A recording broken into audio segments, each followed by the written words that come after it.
I'm Chris Verlaud with your Sactown Sports headlines. Kings guard De'Aaron Fox has been named the Western Conference Player of the Week, with the Kings going 3-0 and Fox averaging 26 points, 8 assists, and averaging 60% from the floor.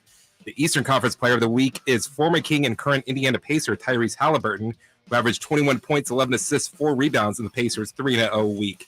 The Kings are traveling as they start a 3-game road trip. They'll be in Memphis tomorrow to take on the Grizzlies.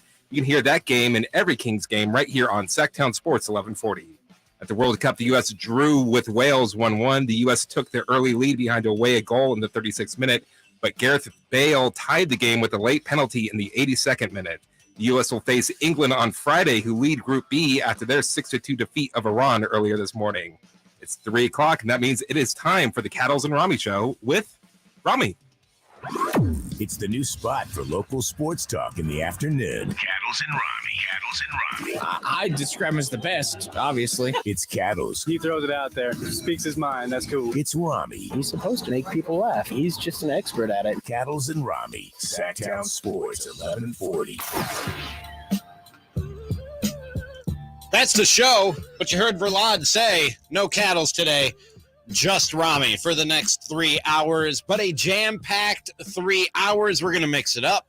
Plenty of Kings, plenty of 49ers, taking you right up to tonight's game against the Cardinals on Monday Night Football. Amil Fragoso, our 49ers beat writer, he'll be here at 3:30. Not in Mexico, right? Right, Chris? Not in Mexico with the team? To the best of my knowledge. Okay, not in Mexico with the team. And Sean Cunningham, who covers it all, but mostly the Kings. For Fox 40, he'll be here at 4:30, being just me, not just me. Verlaud, happy to have you back, sir. How was your little trip? You went crab fishing? Yeah, Is that what crab, you did? Yeah, caught a lot of crab, caught a lot of fish. You caught a lot of crab? Yeah. Okay. Are crab hard to catch? They do everything for you, so Okay. it was pretty easy on my part. Don't you put out like just baskets or traps that are basically just baskets with bait in them? Correct. Okay. All right. Just that's right. And then See, what? you could go now. And then what? You have a few beers while you wait for the crabs. Exactly. to crawl in the 100%. baskets? Okay. All right. That sounds like something I could probably do. Yeah, you ride on a boat, and that's about it. I think I could get down with that. So I'm glad you had a successful and enjoyable crab fishing trip and caught plenty of crab. Feel free to share. I love crab. But Verlaud is back, but I'd still love to hear from you. You can always text the show 916-339-1140. You can give me a call 800-920-1140, and you can always tweet the show or tweet me at Sactown Sports 1140, and at Ramie is tweeting. That's Ramie is tweeting. And we want to start the show off, and there'll be plenty of talk throughout the show about another big win. And I feel like a broken record saying this, and a lot of the stuff today is going to sound like a broken record because the Kings just keep winning. That's 6 in a row. That's 8 out of their last 10. And we might be talking about a 10-game win streak right now, if not for 2 bad calls by referees. And last night was as good and as fun as a win to watch as any. And there were parts about it that were frustrating, and we're going to get to that. And I wasn't the only one who was frustrated. Somebody who's very, very prominent within the Kings is frustrated before you come at me talking about you're spoiled and a win is a win and blah, blah, blah. But we're going to get to that in a second. I want to start off the show positive because, man, that fourth quarter was just something to behold and something to watch. Chris, were you watching the Kings game live last night? Oh, yeah. Okay. I was not. I was watching football. I was like, it's Sunday.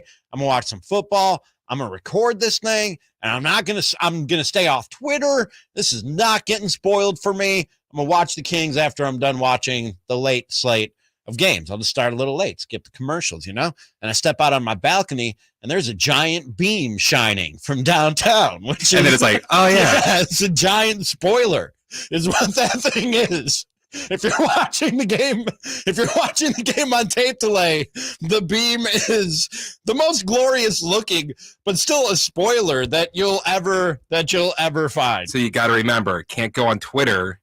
Yes, can't look downtown. Can't look out my balcony. So But so the 18-5 run in the end wasn't quite as enjoyable knowing it was coming. Like, I didn't know what was coming. I just knew there was a giant beam shining in the sky, which meant the Kings won the basketball game. And when they were trailing in the fourth, I was like, oh, I know what they're going to do. But how are they going to do it was kind of the question. And how they did it was, of course, De'Aaron Fox, man, who Western Conference Player of the Week. You heard it there in Verlad's top of the hour update. What were the stats again? Did he shoot 60% from the field? Is that what you said for the last week? Yeah, 60%. Good Lord, man. That guy is just on some kind of burner right now. But the cool thing about this Kings team, and I've brought up this point a few times already, is they have it seems like a multitude of ways that they're going to beat you or that they can beat you. And the most consistent thing has been obviously De'Aaron Fox, and especially De'Aaron Fox in the clutch, with Domas kind of a close second as far as consistency. He's had a few stinkers and got off to a slow start. But beyond De'Aaron Fox, it seems like a different Robin to his Batman seemingly almost every night. Because you look last night, quiet night for, I guess it was yesterday afternoon. What's up with matinee games on the weekend here? Is that a normal thing, Chris? Because I've already noticed a few of them. It's become a normal thing. Okay, I'm not used to that in the NBA, and I don't like it, especially when I'm trying to watch my football, and then you're shining giant beams in the sky to spoil my viewing experience. But I digress. You look at yesterday's game, quiet night for Malik Monk, just 8 points. Did have the 3 assists and the 2 steals, so he found ways to contribute.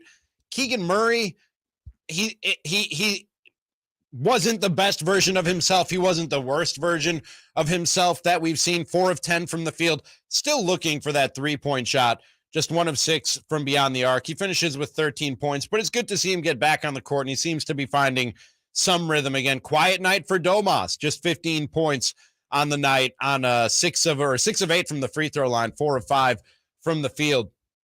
So the guys that stepped up last night, and like I said, different Robin to his Batman seemingly every night for De'Aaron Fox in these fourth quarter heroics that he pulls off, was Kevin Huerter with 24, and we're going to get to Huerter in a second, and Harrison Barnes with 27 points on 8 of 11 from the field. He also had 9 rebounds, just in beast mode last night, Harrison Barnes. And that's they found a different way to win it, and like a different combination to do it. And that's a great sign for any, not just basketball team, in any sport, having versatility and a multitude of ways to be able to win games is almost the best strength that you can have. And like I said, 18-5 run in the fourth quarter. And I knew something was coming because I saw the beam shining in the sky. But I think even if I didn't know something was coming, technically speaking, I would have known something was coming after this De'Aaron Fox dunk. Bogdanovich, 2-point range, feeds a pass right into the hands of Huerter. Ahead to Fox. Fox turns the defender once, twice, goes for the hammer, and rips it with the left hand off the dribble against Caden Ivey. What a statement thrown down by De'Aaron Fox with 4:05 to go. It's back to a one-possession game. Fox has 29, 124, 121. The sweet, sweet sounds of the G-Man right here on Sactown Sports 1140, your home for Kings basketball. And I said this on Twitter today. It was captioning a different highlight. It was that little step back teardrop that he pulled off also in that fourth quarter. Man, De'Aaron Fox, and especially in the clutch, it's not just that the ball keeps going in. It's the confidence and the body language. Like he seems to exude right now. Watching De'Aaron Fox and whoever is guarding him, I'm going to cook you. And there's nothing that you can do to stop it. And to this point, there has been nothing that they can do to stop it. And that's a very cool, very fun thing to watch if you're a Kings fan, right? I know you're enjoying this, Verlad. What very new thing to watch. Right? Isn't it? It's a super, super new thing to watch. And then if I wasn't sure still that something was happening and I hadn't had it spoiled for me by the giant beam in the sky, I definitely knew something was up, and this was another special night for the Kings when this went down. To De'Aaron, trying to get rhythm in 2-point range. 20-footers on the way. Bounces twice, falls out, no good. Sabonis, offensive rebound. Back out to Herter. He's ready. He launches. He scores, and the game is tied at 124. 3:18 to go. Herter has 19. Dude, that building, when that happened, I thought the roof was going to come off the Golden One. I thought we were going to need a new laser. There is this, and it's not just, if it was just us going, oh, this is fun, I would think it's the bubble effect. I talk about that sometimes as a sports talk host, as a fan. You get caught up in, what's happening right in front of you, and there's like a bubble effect. It's much better or much worse than what it might be to everybody else. The Sacramento Kings, how many games are we in this season? 16 games? I don't even know. The Sacramento Kings are kind of the darlings of the NBA. The beam is something people are talking about all over the NBA world. The electricity, the atmosphere in the Golden One Center is something people are taking notice of everywhere. It is really, really fun right now to follow this, to watch and follow this Kings team. And last night, or yesterday afternoon, because we're playing matinees for some reason on the weekends, was another really, really fun and enjoyable win to watch for the Kings. And I think, call me crazy, man, there's something special cooking here. I don't know. There's a vibe. I know it's really early. I know Verlad and JJ, when he's usually here, they'll tell me to pump my brakes on talk like this, especially when it comes to the Kings. It feels like there is something special cooking here. I guess coming on later, Sean, I was talking to him earlier, and I said, when was the last time you expected the Kings to win all these games? And on top of that, they did win all of them. Just I haven't experienced anything like this since I think I was in high school. It's the first time in 17 years they've won 6 consecutive basketball games. Let me repeat that. It's the first time in 17 years that the Sacramento Kings have won 6 straight basketball games. And mind you, it could easily be 10 straight right now, if not for 2 bad calls by the referees.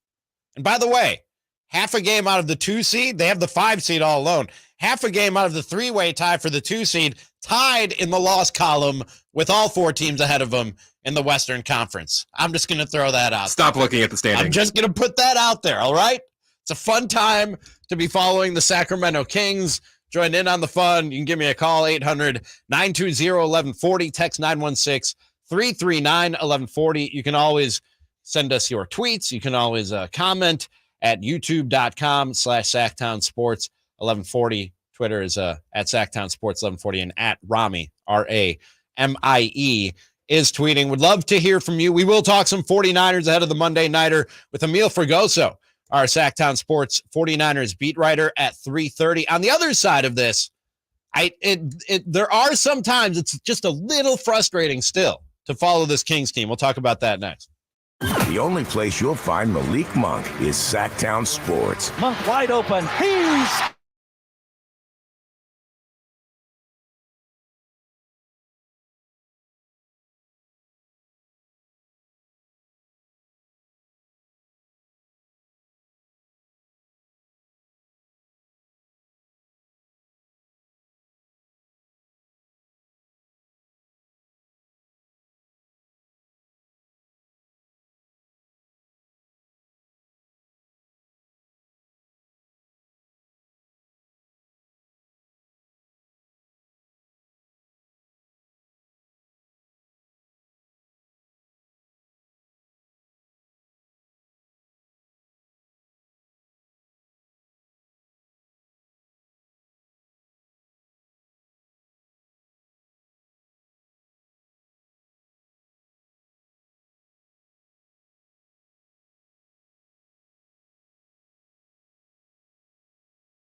It's the new spot for local sports talk in the afternoon. Cattles and Ramie. Sactown Sports, 1140.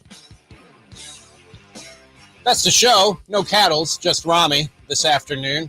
My last day till after Thanksgiving. Week-long break for your boy after this. So we will put a lot of Kings basketball to keep you company in the afternoon as they head out east. And we're going to talk about that trip a little later on in the show. Always welcome your Kings thoughts at 916-339-1140 if texting is your method of communication. You can always give me a call at 800-920-1140 as well. And I want to ask this question.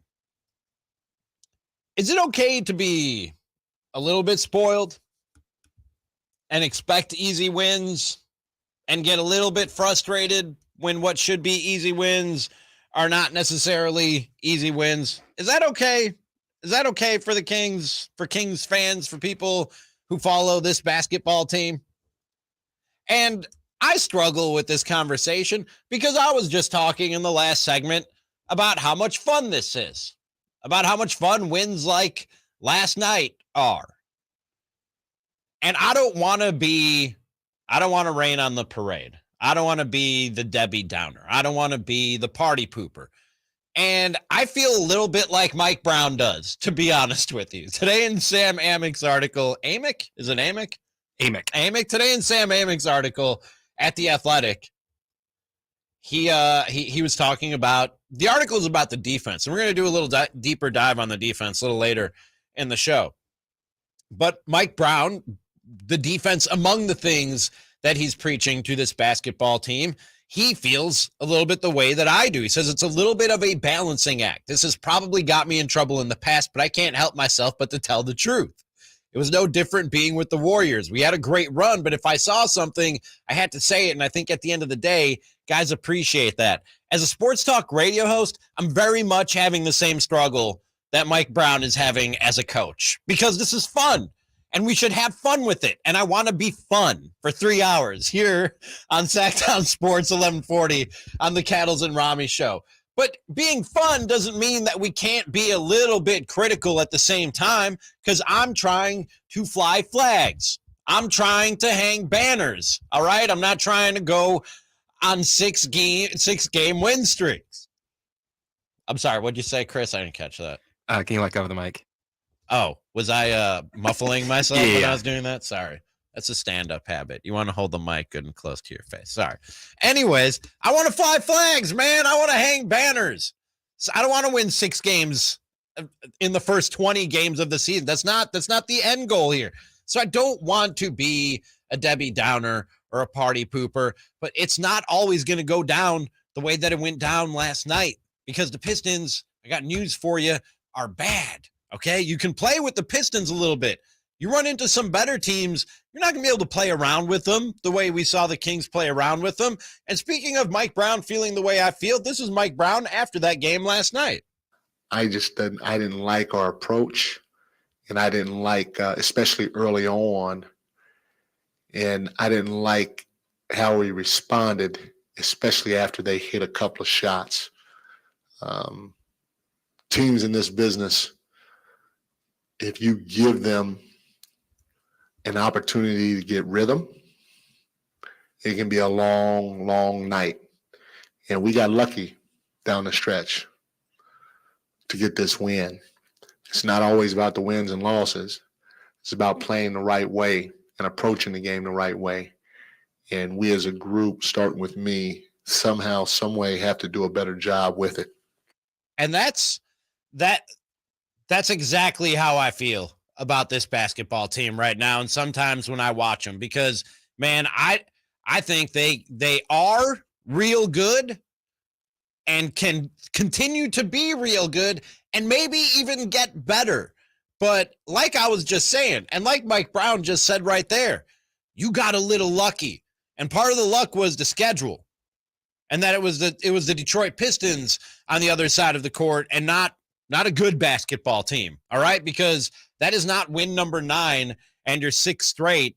If it's a better basketball team and you let some of the stuff go on that you let go on early in that game last night, man, they finished with 129 points. They scored 70 points in the first quarter. Do you realize that the Pistons, who are 3-15 now, entered that game last night 28th in scoring? They were averaging 108.2 points per game. They had 70 in the first half. You can't let that you can't come out and take your opponent lightly and let stuff like that go on. They scored a season high in points. They shot 52% from the field, 51% from three-point range. They were 61% at halftime from the field. Did you hear me? The Detroit Pistons were 61% at halftime from the field. You can't let that happen. And more nights than not, that'll come back to get you. And I don't want to be the party pooper, and Mike Brown doesn't want to be the party pooper, but man, he and I have the same goal in mind, which is get in the playoffs. And you know what? Maybe make a little noise when you get there, because this basketball team might be a little bit better than a lot of us thought it would be. Got some comments on our YouTube page. Philip says, it was ugly, but I'll take the win. 6th in a row, baby. MC Cal CM, you see what he did there? He comments on the YouTube page, you rock, Ramie.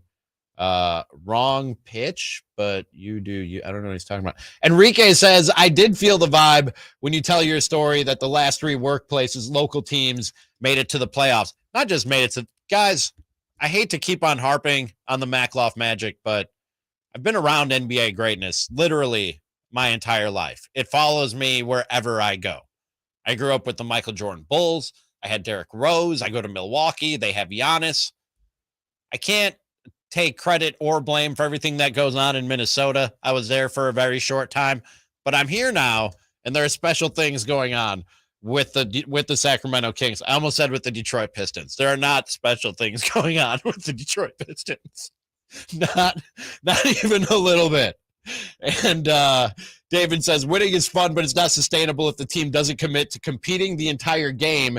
They need to add one more piece. Yeah, I would like to see them in on these Jay Crowder, John Collins discussions that we've seen a lot of the last few weeks. We will get back to some Kings talk in just a little bit on the show, but going to switch some gears. 49ers take on the Cardinals tonight. Our 49ers beat writer, Amil Fragoso. He joins me next. It's Cattles and Ramie. Cattles and Ramie. Sactown Sports, 11-4.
I'm Christopher Laud with your Sactown Sports headlines. Kings guard De'Aaron Fox has been named the Western Conference Player of the Week, with the Kings going 3-0. Fox averaged 26 points, 8 assists, and averaged 60% from the floor. At the World Cup, the U.S. drew with Wales 1-1. The U.S. took the lead early behind a Weah goal in the 36th minute, but Gareth Bale tied the game with a late penalty in the 82nd minute. The U.S. will face England on Friday, who lead Group B after their 6-2 defeat of Iran earlier this morning. Week of 11 of the NFL comes to an end in Mexico City with the San Francisco 49ers and the Arizona Cardinals. If the Niners win tonight, they will be tied with the Seahawks for first place in the NFC West. Ramie will get your 49ers preview with Sactown Sports 49er insider Amil Fragoso right now.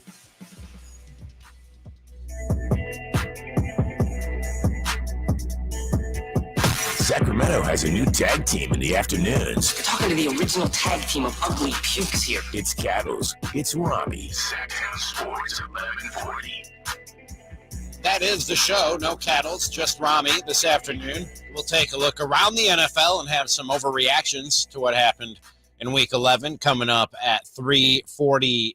And we'll get back into some Kings talk in the 4 o'clock hour. But as you heard Verlad say, joining me now on the Folsom Lake Honda hotline. Folsom Lake Honda, your one-stop Honda shop, is our 49ers insider ahead of tonight's game against the Arizona Cardinals. Amil Fragoso is my guest. Amil, how are you this afternoon, my man? Doing great, Ramie. How you doing, man? Good. Not in Mexico, right? You are not with the team in Mexico. No. Okay. No. I heard that at the top of the show. I am not in Mexico. I'm at home right now. Okay, just making sure. We've been talking Kings the first half hour of the show, and I asked if it's okay to be a little spoiled. And when we see what looks like an easy win on the schedule, to expect an easy win and be a little disappointed if it's not. I'm going to ask you the same question about the 49ers, because looking at tonight and looking at this Cardinals team that has been kind of bad this year, and Kyler Murray not playing, is it okay to be a little spoiled and look at this one and expect sort of an easy W on the national stage? Not at all, Ramie. This is a Cardinals team that was rejuvenated under Colt McCoy last week. They actually got a win on the road against the Rams. And I think, frankly, they're better with Colt McCoy under center than Kyler Murray right now. There's just more structure with the team, and that's kind of the reason why he's kind of the leader in this locker room, it feels like, other than Kyler. So if you're expecting an easy win for the Niners tonight, I'd be pleasantly surprised. Why do you think it is? I was looking at some of the numbers, and the 49ers just 3-7 against Shanahan against Arizona since Shanahan took over. What do you think it is about this Arizona Cardinals team that seems to give the 49ers so much trouble? And Colt McCoy, he beat them last year, the last time these two teams met. Yeah, that's exactly the point. There's a bit of familiarity with the divisional rivalry there, and divisional games get a bit weird sometimes, and that kind of is what happened. And last time in November, around this time as well last year, they did the same thing. They ran the ball, they controlled the clock, and that's really the recipe against the Niners. That you can keep the ball away from them, you're going to have success. You know, I was me and Cattles, who he's off the rest of this week for Thanksgiving break. He's down in Virginia Beach. Looks lovely. I saw it on his Twitter account. He and I have been talking about the use of Christian McCaffrey since he came over, and specifically in the last game where we saw Elijah Mitchell get the bulk of the carries, 18-14, I think was the final count, and taking some issue with it. Although I have to step back from that a little bit. I found this stat today. Among the 7 players who've run at least 30 routes since McCaffrey joined the team, because he comes out of the backfield a lot and is a factor in the passing game, he leads the way in terms of targets per route at 32.1%. Quite frankly, you don't want to burn him out the way that they did in Carolina. I'm backing off and kind of support the way that they've used Christian McCaffrey since they brought him over. What have you thought of that?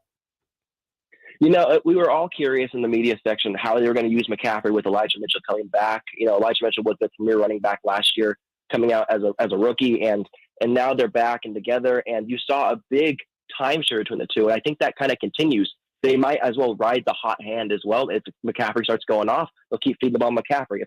If Mitchell starts going off, they'll keep feeding the ball back to Mitchell. It's just a hot hand approach to this team because they have so many offensive weapons on that side of the ball.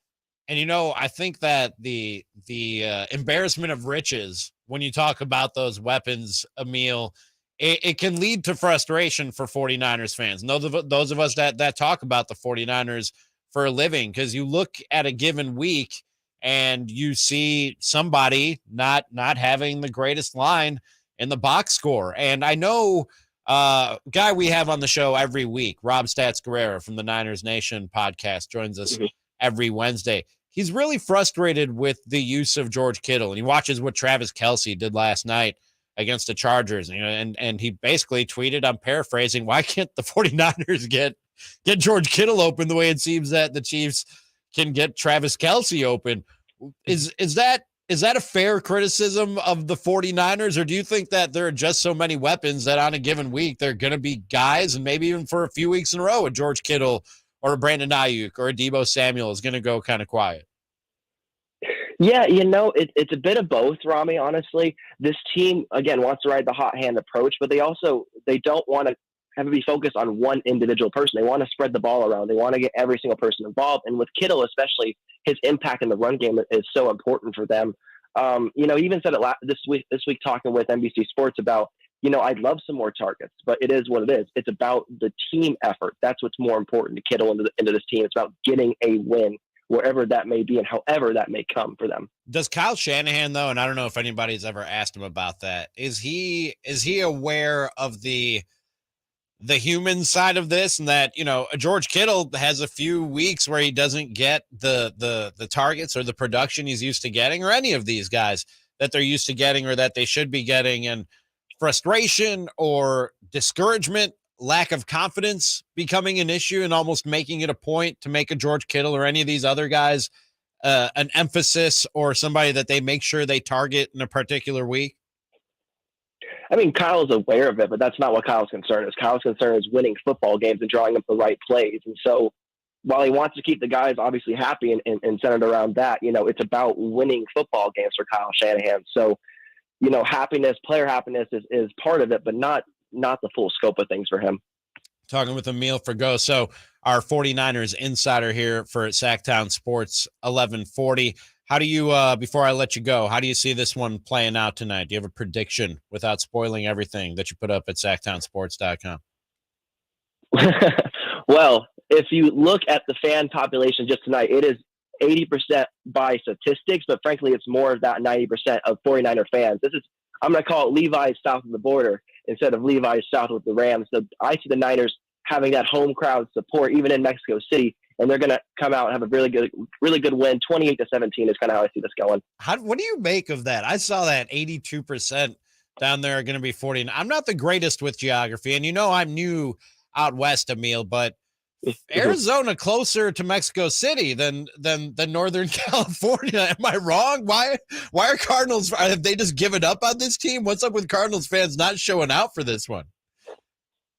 Obviously there's connections from Mexico to California, a little more so than Arizona. And as well, George Kittle is very prominent in wrestling and with luchador wrestling as well. He wears a luchador mask. Really? He wore it into the stadium today. Yeah, he loves wrestling, and he loves the luchador wrestling as well. And so the 49er fans in Mexico love George Kittle because of that. He is one of their top selling jerseys in the whole country. It's just George Kittle. Wow. I knew he was big into the wrestling. I didn't know he was a big luchador guy. That's and so yeah, I guess he has a following down there for that. That's pretty cool too. Multimedia, just like Amil Fragoso. Check him out across social media. Easy to follow if you just search for Amil Fragoso. Obviously, check out his work at SactownSports.com. And my guest for the last few minutes here on the Folsom Lake Honda hotline. Folsom Lake Honda, your one-stop Honda shop. Appreciate the time, Amil. Keep up the good work, my man. Thanks, Ramie. You too, man. And real quick before the break, what he's saying about the open man, the hot hand, whatever the case might be, like, I get it. And you don't want to force anything when running an offense and deciding where your targets go and who's going to get the production.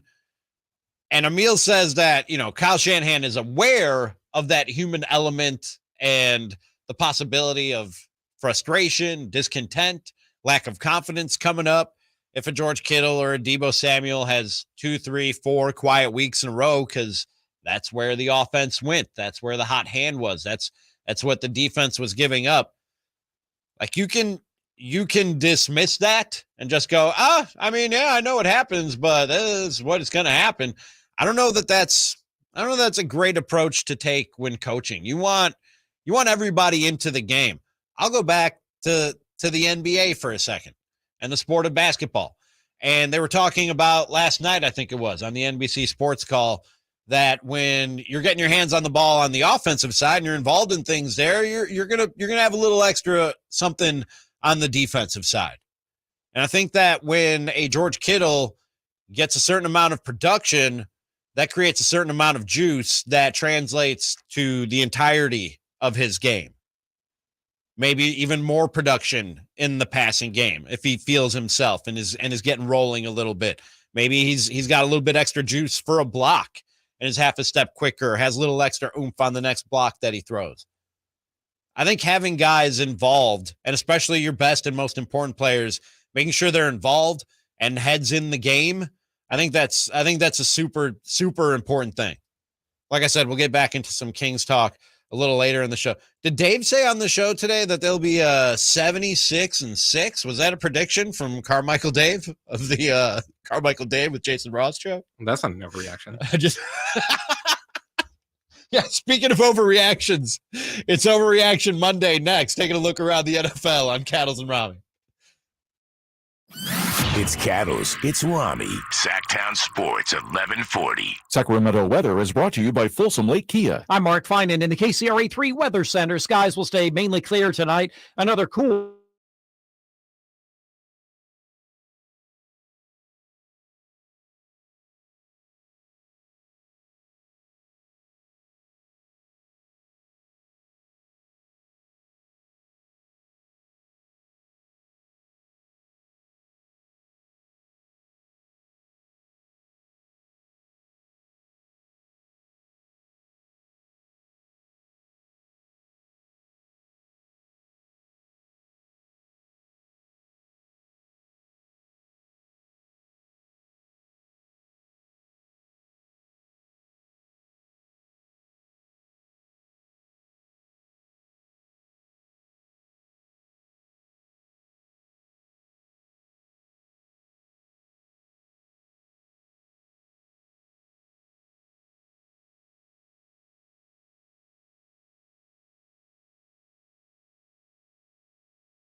This is legitimately one of my favorite segments we do every week because it's a chance to, overreact to what happened in the NFL in that week and let yourself be that dude for a second. You know what I mean? It usually lets us be who we are in the preview of the show. Exactly. The actual show. It's a very heightened version of what we actually think about what's going on in the NFL. By the way, coming up at the top of the hour, Carmichael Dave of the Carmichael Dave Show with Jason Ross, weekday mornings here on Sactown Sports.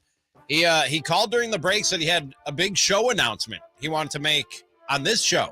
So he'll be doing that at 4 o'clock right here on the Cattles and Ramie show. Is it Kings related? I think it's somehow is it Kings related, Verlad? Do you know? I don't even know what it is. Sacramento? We'll see. That's usually what Dave's news. Carmichael Dave will tell you, are the Kings staying in Sacramento? We'll find out at the top of the hour. Stay tuned right here to Sactown Sports, 1140. And the thing I love about Overreaction Monday is people out there listening and probably reacting like Chris Watkins did when he walked in on our show meeting today, Verlad. And I said, the Vikings are done. The Vikings are finished. And he was literally walking in the door as we were doing. Didn't know it was Overreaction Monday. Big Vikings fan, too. Is he? I didn't even know that. He's like, come on, man. They're 8-2. But yeah, they're finished, man.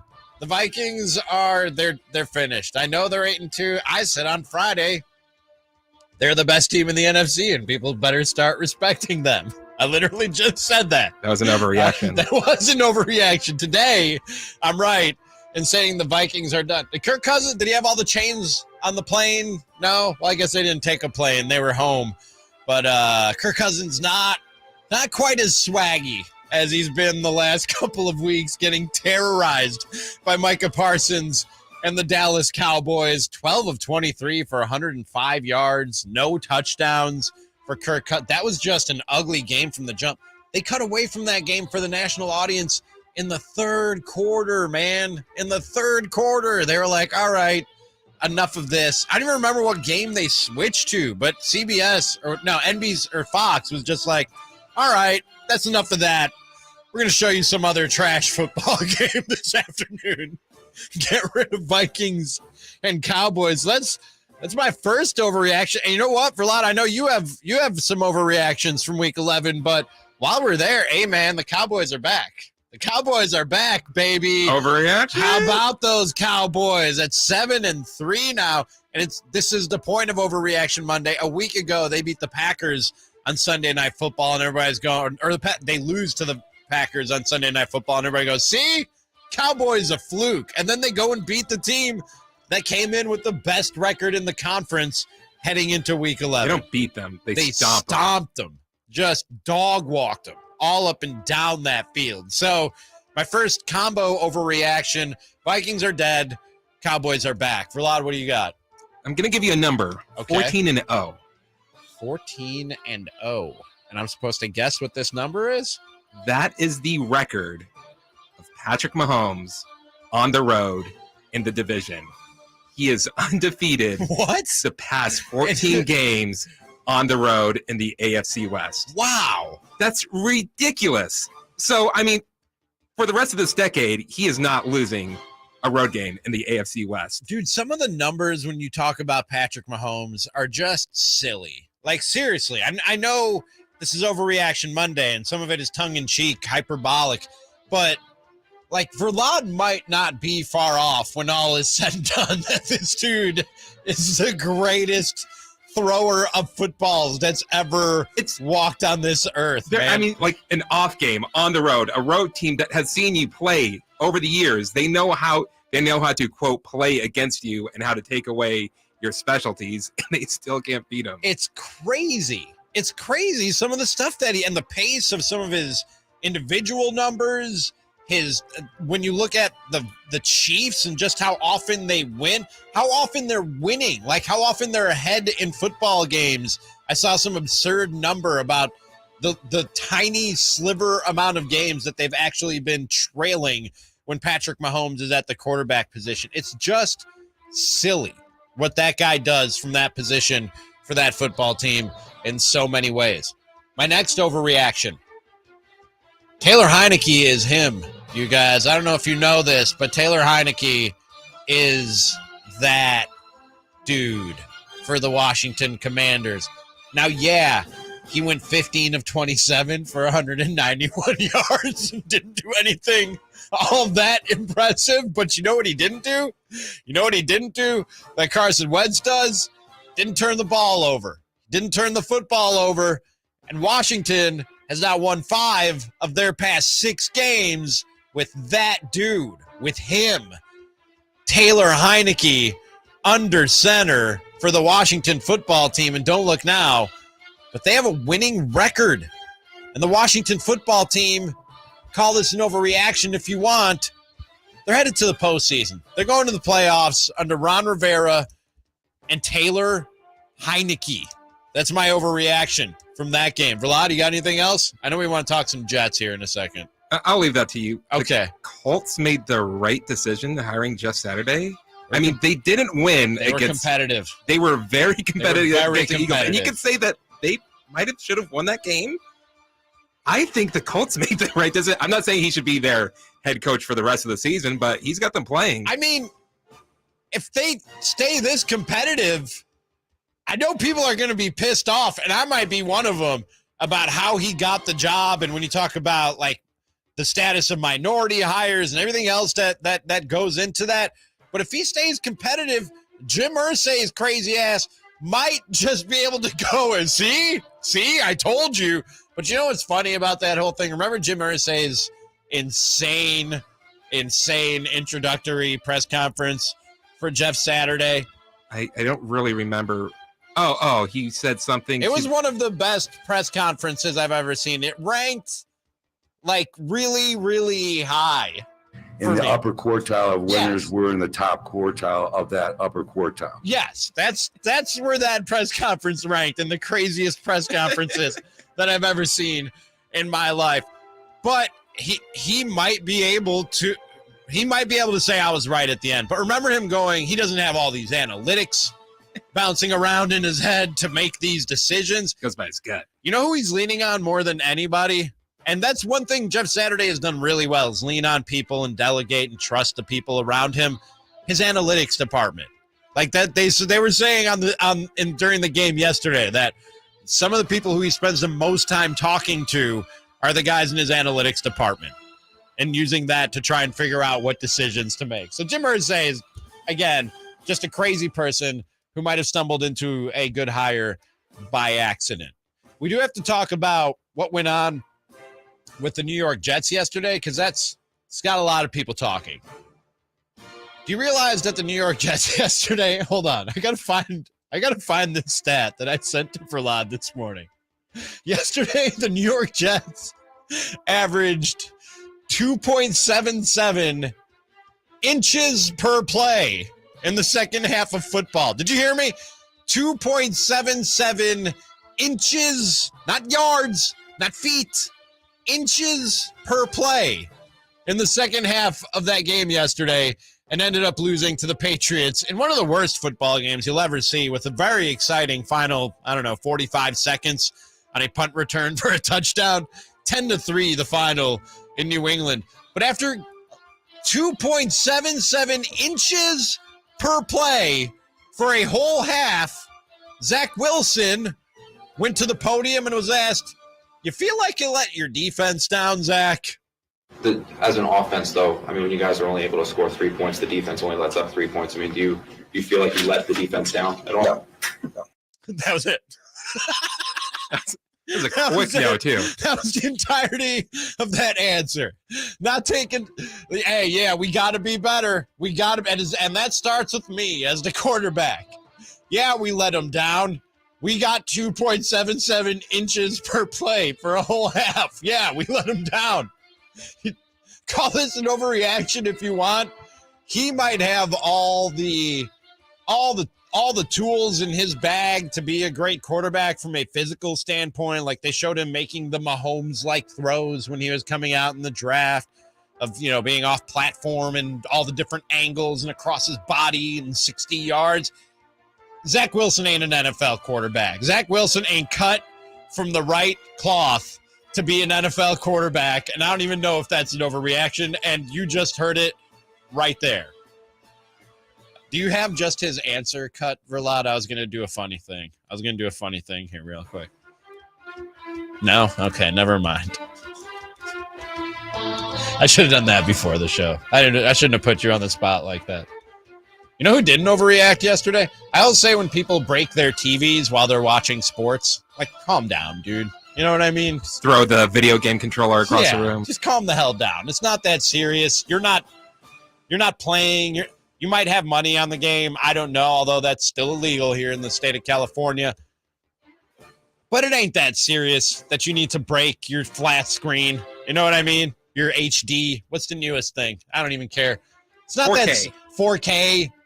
You're going to break your 4K because the 49ers didn't go for it on fourth down. What are you doing? But yesterday, Mecole Hardman, who was put on IR and is going to miss at least 4 weeks for the Chiefs, he tweeted out, just broke my TV watching that game, and then followed that up with a tweet that said, just in case y'all thought I was lying, I really did break my TV, and a picture of his broken TV. If you're watching the game at home and you break your TV, overreaction. Mecole Hardman breaking his TV, I kind of get that frustration. You know what I mean? He actually does play for the team. Exactly. That's a dude who's sitting there like, oh, I could have done something about this. Rah! And then he throws a chair. And next thing you know, Mecole Hardman needs a new TV. And also, here's the other thing. Mecole Hardman can afford to just break TVs and go buy another one. I don't know about you, everybody listening to me. I can't do that. And I'm guessing most of you probably can't do it. So don't break your TVs. That would be an overreaction. But I get where Mecole Hardman is coming from. Zach Wilson a good quarterback? No, I didn't think so. Will he ever be a good quarterback? Did he give the right answer yesterday when he was asked if he led his defense down? Okay. Does Carmichael Dave have a big announcement coming up next on the Cattles and Ramie show? Yes. Okay. That's coming up next. Sactown Sports, 1140. I don't know what it is. Verlad doesn't know what it is. Carmichael Dave says big show announcement he wants to do on this show here. That's next on Cattles and Ramie. Cattles and Ramie. Sactown Sports, 1140.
Station of your Sacramento Kings. Sactown Sports headlines.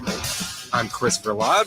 Your Sactown Sports headlines. Kings guard De'Aaron Fox has been named the Western Conference Player of the Week, with the Kings going 3-0 and Fox averaging 26 points, 8 assists, and 60% from the floor.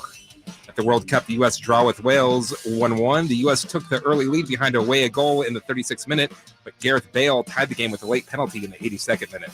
The U.S. will face England on Friday, who lead Group B after their 6-2 defeat of Iran earlier this morning. Week 11 of the NFL comes to an end tonight in Mexico City with the San Francisco 49ers and the Arizona Cardinals. The Niners win tonight. They will be tied with the Seahawks for first place in the NFC West. And now Carmichael Dave has huge news coming up next on the Cattles and Ramie Show.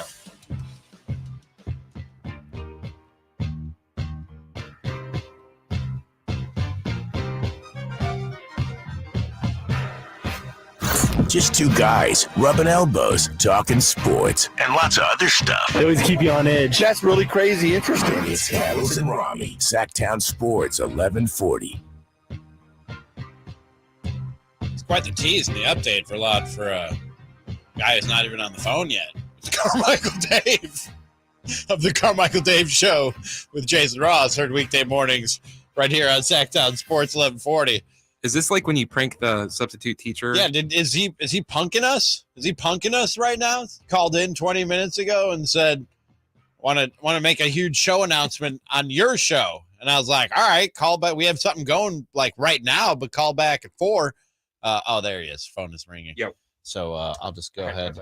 Your mic was on while you were answering the phone. I'll just go ahead and tell folks then that all guests come to us on the Folsom Lake Honda hotline. Folsom Lake Honda, your one-stop Honda shop. Hardly a guest. He's the one, the only. You know him. You love him. Carmichael Dave. Dave, hello. How are you this afternoon, my friend?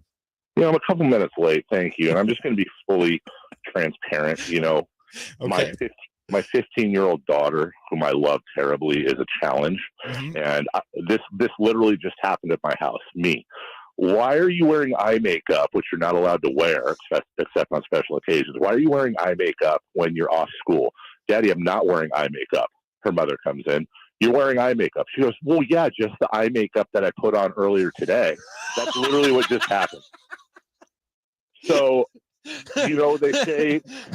Wait, back to back sentences. She said, I'm not wearing eye makeup, and then said, I am. It's the eye makeup I wore earlier today. Right. And then I say, why did you lie to me? She goes, I didn't lie. I was confused. And I said, cool.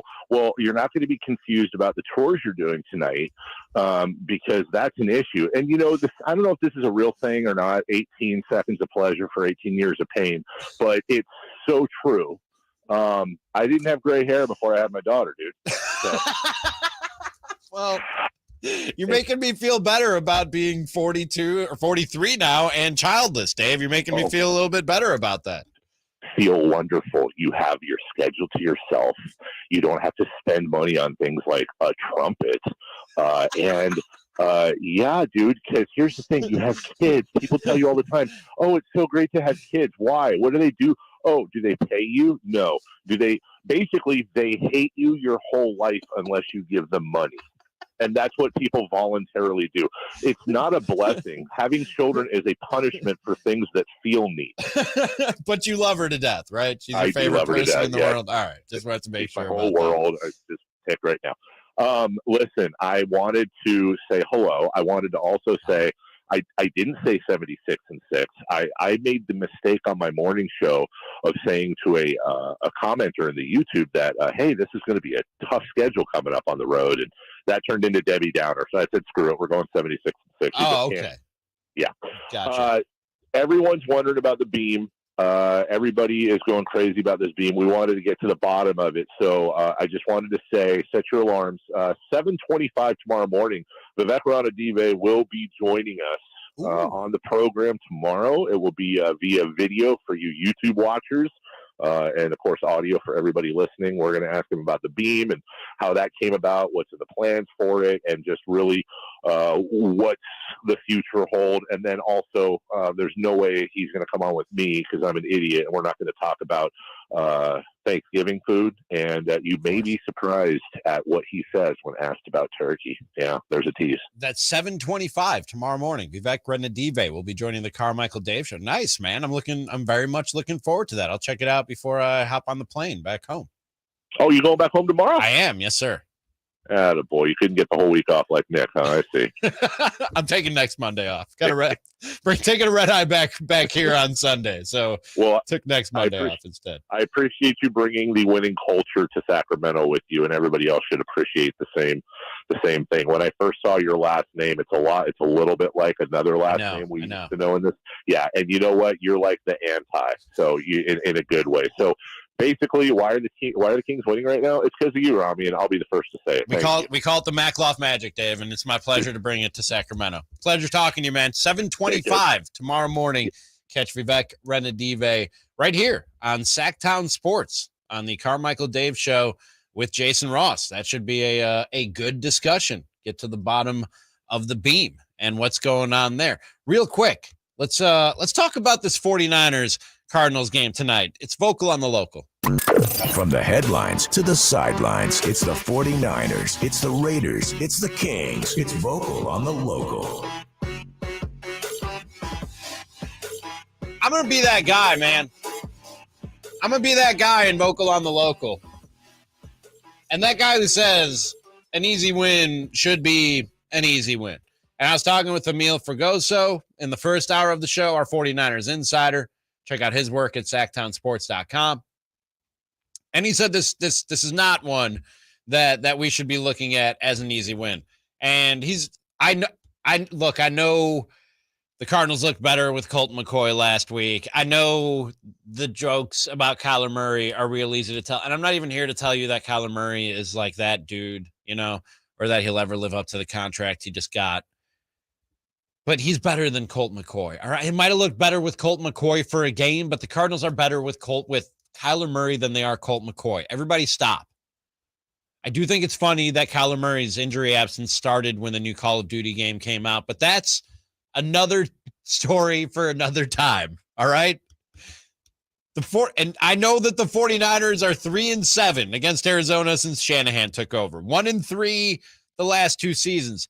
I even know that the last time these two teams met, Colt McCoy was the quarterback and he completed 85% of his passes, and the Cardinals beat the 49ers 31-17. I didn't know that till this morning. When I read that, I did a double take. I was like, what? 85% of his passes? Is that what I just read? Yes, he completed 85% of his passes in a 31-17 win. I know all that, man. All right. But I'm talking about tonight. I'm talking about right now. And even coming off the win that the Cardinals had last week with Colt McCoy at quarterback. Colt McCoy, like Geno Smith, Chris, I don't know if you're like me. I did not know he was in the league till Kyler Murray got hurt. Agreed. Okay, just making sure. Had no idea that Colt McCoy was in the league until Kyler Murray got hurt. And they're like, oh, they're going to have to turn to Colt McCoy. I was like, what? Really? Did they just sign him? I don't know. I'm not sure. But even with that win last week, and even with Colt McCoy looking good and the offense looking good, that thing is off the rails in Arizona. And Cliff Kingsbury is a dead man walking, if you ask me. No team has trailed more often this season than the Cardinals in terms of time of possession, number of offensive plays run while trailing, number of defensive plays while trailing. Arizona's defense is the NFL's worst when it comes to yards after catch allowed per reception. Receivers are getting 6.2 yards after the reception on average against this Arizona Cardinals team. And we know that the 49ers, they feast on yards after reception. Yards after catch, I should say. Arizona's allowing more than 73 receiving yards to tight ends per game, the highest mark in the NFL. The 49ers have a pretty good tight end. And this will be the second week that we see the full complement of offensive weapons, the offensive arsenal at the disposal of Kyle Shanahan and Jimmy Garoppolo. And I I wasn't happy with what I saw the first time, and it has to get better. And if that wasn't enough, 82% of the fans at the game on Sunday will be 49ers fans. I follow all the 49ers beat guys on Twitter, and 49ers fans have just taken over Mexico City this week leading up to this game. All, and not just in the little tourist areas, they're all over Mexico City this week and have absolutely taken over that town. There's not one thing that, if you ask me, is not working in the 49ers' favor in this game, and I expect an easy win. I'm going to say it. Call me crazy. And I gave you the numbers. I gave you the recent history and track record of these two teams, and I get it. So maybe I'm out of line. Verlad, am I out of line saying this should be an easy? You're loco, man. Am I? Am I loco, man, saying that this should be an easy win? This should be an easy win. It should be. Okay. Does that mean that it won't be? Is that inflection of your voice saying that it won't be? Okay. All right. And so I don't appreciate your tone either. Fair. That's fair. But I think this should be an easy win tonight. And if it's not, hey, another W and moving on, and you have your destiny in your hands when it comes to the NFC West, because another game against the Seahawks on the horizon, and you beat them and you've moved into first place with the tiebreakers. But I just like, before the postseason comes around, to see the best version of the 49ers show out and to see this full arsenal of weapons be used to its maximum potential. But we'll see, and we'll talk about it. Well, I won't be here tomorrow. Chris Watkins filling in for a short Cattles and Ramie tomorrow, taking you right up to Kings basketball. The power half hour. The power half hour is what Chris Watkins and Chris Verlad are calling it. Right after this, jump back to some Kings talk and just how much of this crazy, crazy offense can they keep up. Cattles and Ramie. Sactown Sports 1140. Did you know addiction?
Just Ramie, no Cattles. It is Sactown Sports 1140, your home for Kings basketball. Talk some Kings with Sean Cunningham of Fox 40 coming up at 4:30. Also at 4:45, Trent Williams addressed some social media scouts that are out there and caught something that Trent Williams was doing on film, but we'll get to that at 4:45. Right now, I want to get back to the Kings talk, and you're welcome to jump in on the show. Text the show 916-339-1140. You can also give us a call at 800-920-1140 to get in on it. Tweet us at Sactown Sports 1140, at Ramie, RAMIE is tweeting, and you can always comment on the YouTube page as well. And I do need to tell you that Capital Casino is conveniently located on 411 North 16th Street in downtown Sacramento. How much of this crazy, crazy Kings offense is sustainable. And when I say crazy, I mean crazy. So I don't want to get too lost in the numbers, but man, when you look at some of the numbers of this Kings team and what they're doing, you do have to watch it and go, how long can they keep this up? De'Aaron Fox is shooting 62% from inside the three-point line, over 62% from inside the three-point line. And behind it, 38.2%. You add those up, and I don't know what this means. It's almost 100%. That doesn't mean anything, but that is in the upper quartile of winners. We're in the top quartile of that upper quartile. Yes. According to StatMuse, the Kings are currently averaging the most points per game by a team since the 1984 Nuggets. What is happening? What is some of this stuff that I'm reading about the Sacramento Kings when I go and do my research? They're scoring the most points per game since 1984? What? Huh? That's 40 years almost, man. They rank second. Easy there. I was born in 84. My bad. They rank second in offensive efficiency, scoring. They're sixth in three-point percentage. On this 6-game win streak, they've led the NBA in offensive efficiency. They're fifth in point differential. Like, I could just go on and on and on and on. And that's not even getting to some of the individual performances. I mentioned Fox. But you look at the starting five as a whole. They're beating opponents by 21.8 points per 100 possessions. The starting five. Units with Malik Monk replacing Keegan Murray. They're scoring 142.8 points per 100 possessions. Like, some of this stuff is just off the charts. You look at what Malik Monk is doing. You look at what Kevin Huerter is doing. Some of this stuff is just off the charts, and you do got to wonder. And if you want to chime in, text 916-339-1140 or give me a call, 800-920-1140. How much of this is sustainable when you talk about this Kings offense and everything that they're doing? I, for one, and maybe I'm being a little bit naive, there has to be some drop-off, okay? There has to be. I don't think, and I'm going to emphasize and pause after the word think, I don't think that the Kings are the best offense in the NBA, but coming into the season, when Cattles and I would talk about the Kings offense and what's their ceiling, we talk about top 10. I don't think it's crazy to talk about top 5. I don't think it's crazy to talk about top 3. Like, they might not stay at the number 1 spot for the whole season in terms of scoring and offensive efficiency. They might not be the highest scoring offense in the NBA since 1984, but they could easily be a top 3, top 5 team. And I don't think there has to be a lot more drop off from this offense, because I don't think a lot of this is happening by accident, to be quite honest with you. Zach Lowe, who, for my money, at ESPN.com and host of the Low Post podcast, one of the more popular podcasts out there talking about the sport of basketball, he says it is a nonstop cyclone around the Fox DeMontis Sabonis 2-man game. There's nothing in the numbers suggesting the Kings offense is a fluke. There are some signs, mostly opponent shot selection. Their defense might soon improve from its current number 26 spot. Zach Lowe is one of the smarter NBA guys that I think is out there who talks about this sport. He doesn't think this is some fluke or some accident, and I don't think it is either. I believe in Monty McNair. You got to give a lot of credit to that guy, to Monty McNair. But I think that this stuff is happening very much by design. Very much by design. And so I don't think there has to be a huge drop-off in the offense. Maybe, I mean, you've been hurt, Kings fans. I get it. I understand. Like, maybe you're waiting for the other shoe to drop and this thing. Oh, we're past hurt. The bottom to completely fall out for the Kings and that offense. But I don't I don't think that's going to happen. Like I'm here to tell you, I think you can breathe easy. I don't think that's going to happen. I think this offense keeps on scoring at a ridiculous clip. Maybe not the best since 1984 in those Denver Nuggets, but I think this offense can keep producing at a really, really high level. And like I said, where at the start of the season, we were talking about being a top 10 offense, top 3, top 5 isn't necessarily something that I don't think they can do. A little bit more from that Zach Lowe article. He says the Kings are pinging the ball around the floor faster than any defense can move. They rank 4th in assist rate. Yeah, that's the speed with which the offense moves. The ball moves within the offense, the spacing, the unselfishness, and how much these guys move it around looking for the right shot. I think that's why they're able to put up the type of point totals that we've seen to this point in the season. And as long as they keep those good habits up, I think shots keep falling at a high rate and they keep scoring at a really high rate. Let's see what Sean Cunningham of Fox 40 thinks about that. How long does he think the Kings can keep up this crazy offense? And a lot more with the Fox 40 Sports Reporter coming up next on the Cattles and Ramie Show. It's Cattles. It's Ramie. Sactown Sports.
I'm Chris Verlaud with your Sactown Sports headlines. Kings guard De'Aaron Fox has been named the Western Conference Player of the Week, with the Kings going 3-0, and Fox averaging 26 points, 8 assists, and averaging 60% from the floor.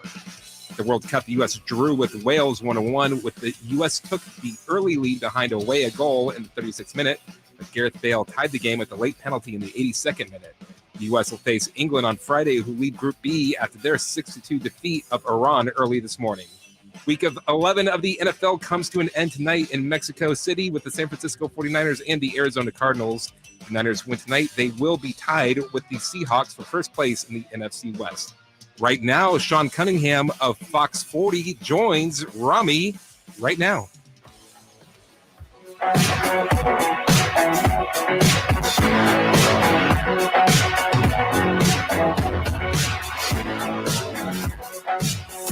It's the new spot for local sports talk in the afternoon. Cattles and Ramie. Sactown Sports, 1140. That's the show. No Cattles, just Ramie this afternoon. Cattle starting his Thanksgiving break a little early. I will start my break tomorrow. And not much Cattles and Ramie for you this week. Afternoons on Sactown Sports 1140.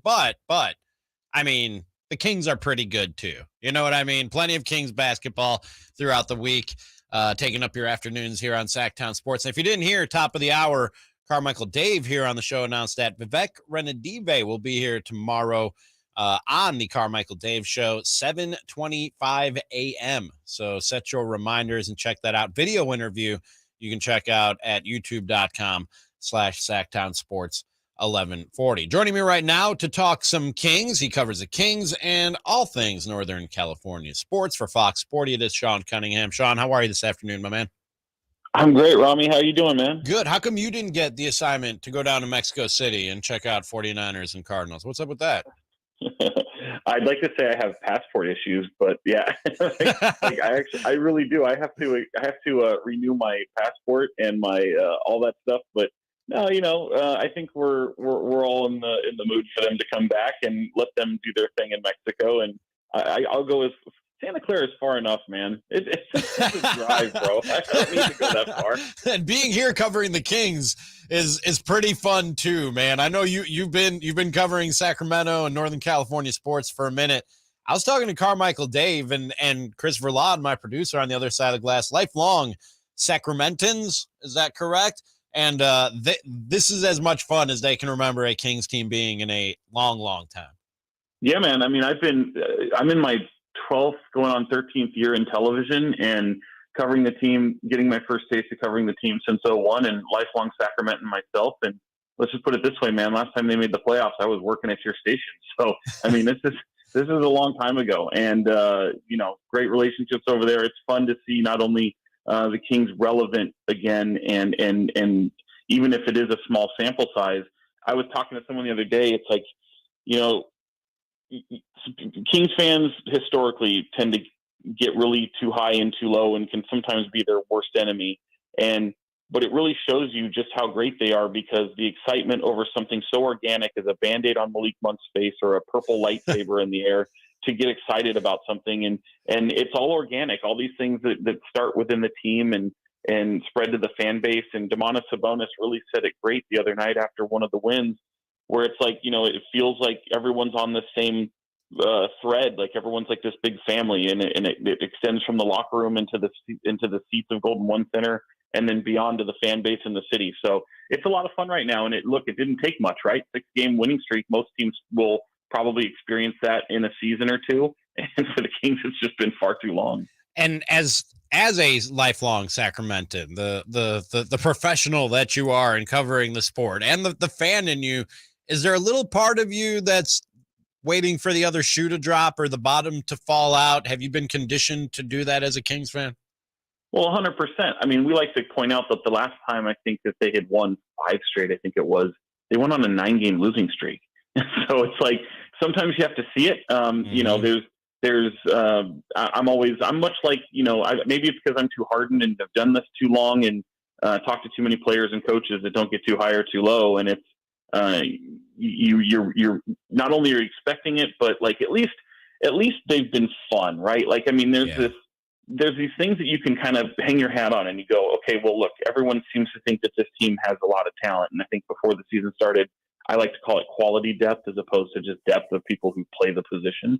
And you surround yourself with shooters and, you look at this team and it's like, man, this team can really score. And you already know you've got a hot rod at your point guard position. And if you can get the right coach that can just make him keep his foot on the gas, and take some pressure off him by last season adding a big like Domantas Sabonis, like you can really see this team being an offensive threat. And I was saying, man, this could be hopefully a top 10 offense and just be fun again. And then the defense, that's what you'll focus on, and that's going to take longer to come around, and you probably have to add talent around it to make those fixes. But even if you make a small jump from what I like to call dead booty last to maybe even like 25, like maybe that's a step in the right direction, and that can equate to actually wins. But if anything, like they're outscoring teams, and sometimes you can find teams that are more equipped or better equipped to play the outscoring game than you. But maybe this is truly what they are. I mean, the pace is up, and offensive efficiency right now is like number 2 in the league. But I don't think I expect it to be that high. But certainly, I if you're top 10, I mean, this team will be very, very fun to watch, and hopefully take these fans on a much-deserved ride. Sean Cunningham, Fox 40, my guest here on Cattles and Ramie, Sactown Sports, 1140. Yeah, you talk about that offense, and I don't know if you caught the last segment, Sean, but just some crazy numbers when you look at this offense. They're scoring the most points per game since the 1984 Denver. Yes, I said 1984 Denver Nuggets. Is there anything, and not even the pessimist that's been pounded into you by following the Kings and some of their struggles over the years, but just from a basketball standpoint, a more analytical standpoint, is there anything you watch them do offensively and you go, I don't know if they can keep that up? Well, I mean, certainly, Kevin Huerter's not going to probably shoot the ball around 50% from 3, even 82%, I think it was, when Sabonis feeds him the ball. So that's pretty staggering. But I will say, De'Aaron Fox, who's been this mid-range game, and he's always been really, really great from, his like go-to move has been free throw extended and being able to just pop right there. And right now it just feels like that's an automatic shot. So I think the most encouraging thing that I think they can keep up, and I even question myself just seeing so much dreck over the past few years when it comes to Kings basketball. Mike Brown comes over from Golden State, and they play about as beautiful of a brand of basketball as you'll see. Mm-hmm. And you're seeing it offensive. The ball is just moving, man. Like they call it, 0.5, like just, you got to make your decisions so quickly, and they don't want the ball to stagnate and anybody play hero ball. And when you've got a playmaker like Sabonis and a capable playmaker like Fox and shooting that's spread all around, it's like, I think they will be able to at least hang their hat on their offense, and especially the way the unselfishness of this team. And you're seeing it, man. It's somebody every single night. Like, you don't even need a guy to score 30, even though Fox had like 33 last night, and here he is, Western Conference Player of the Week. It really is somebody new every single night, and I think that's what is so much fun, not only to watch this team, but you can sense it in the locker room. These guys love the fact that it can be a Terrence Davis one night, a Malik Monk the next, or Sabonis and Fox as the 2 stars. I want to ask you about the 2 guys you talked about the most right there before I let you go, talking with Sean Cunningham of Fox 40, De'Aaron Fox and Mike Brown. Let me go Fox first, because Sean, I just got here in June, but watching De'Aaron Fox, and I said this at the start of the show, and just his body language, his confidence, and especially in the clutch, you just look at him and it screams, I'm going to cook you. To whoever is covering him, I'm going to cook you, and there's not a thing that you can do about it. Has this always been there with De'Aaron Fox, and now the numbers just match the swagger, or is there a different level of confidence that this dude is exuding here in this season? No, it is different. And I think, a lot of people want to give Mike Brown credit, and deservedly so. I mean, he's going to be really hard on all these guys. He treats Fox the same as he would treat the last guy on the roster. But I think where it actually begins, Ramie, is with Domantas Sabonis, because Sabonis comes in. Let's rewind, actually, because you've got De'Aaron Fox and Tyrese Halliburton starting last year, and we know what that looked like. It was a figuring out process. Some people equated it a little bit to like when Kevin Martin and Tyreek Evans were teammates, and it just didn't quite work. Well, what didn't work was De'Aaron Fox was playing off ball, and him standing in the corner is just a waste. He doesn't know how to do it. So Tyrese Halliburton was the distributor and the main focal point, at least in terms of initiating the offense, and that was a foreign concept to De'Aaron Fox. Plus, he came in bulky. He had added some bulk to him, some muscles, and everyone told him he had to get stronger. He's not doing that anymore. He wants to rely back on some of the quickness and speed and not be so bulky up top. It affected the way he started, and there was a lot of pressure on him, and he's coming into that contract that he had just signed. Now you add Domantas Sabonis at the trade deadline, and he brings in a guy who's a two-time All-Star and just able to take pressure off of De'Aaron. And I tell people all the time, it's crazy to think, but even talking to De'Aaron the day after the trade, the first game after the trade, the first game they had Sabonis even before that, he was like a new man. Like there was just this weight that had been lifted off of him. And I kind of believed it. Now, we didn't get to see the two of them really finish out the season the way we'd like to due to injury and, where they were in the standings. Things got a little out of hand. But now you come into the season and he's around people that are going to push him, and a familiar face like Luke Locks, who's on this coaching staff that was, somebody that worked with his now wife, Rasay Caldwell. So she'd interned with the Warriors, and they have this familiarity, and they take him on to the honeymoon with them, and he works all off season with them. And then you get Mike Brown who's pushing them to keep him pedal down, and it's just all organic. And you see it, and like we've seen stretches of De'Aaron play very, very well and play at this all-star level, but it lasts a couple weeks. Now we're 15 games in. It's the best start of the season he's ever had. He's already encouraged by the most talent that he's ever had around him. I think it's a lot of ingredients that are just kind of formulating into this great Thanksgiving feast that he's enjoying. Hopefully it can extend to 25 games, maybe 50 games, and dare I say a whole season. And just lastly, you talked a lot about Mike Brown there, and you're right. I mean, you can't give him all the credit for the progress De'Aaron Fox has made, but D Fox has taken a step under Mike Brown, and this whole team just seems to have bought in. As you pointed out before, we've seen hot starts, but have you ever seen a Kings team, or at least in recent memory, a Kings team that it seems they buy into the coach's message and what he's preaching as quickly as they have with Mike Brown?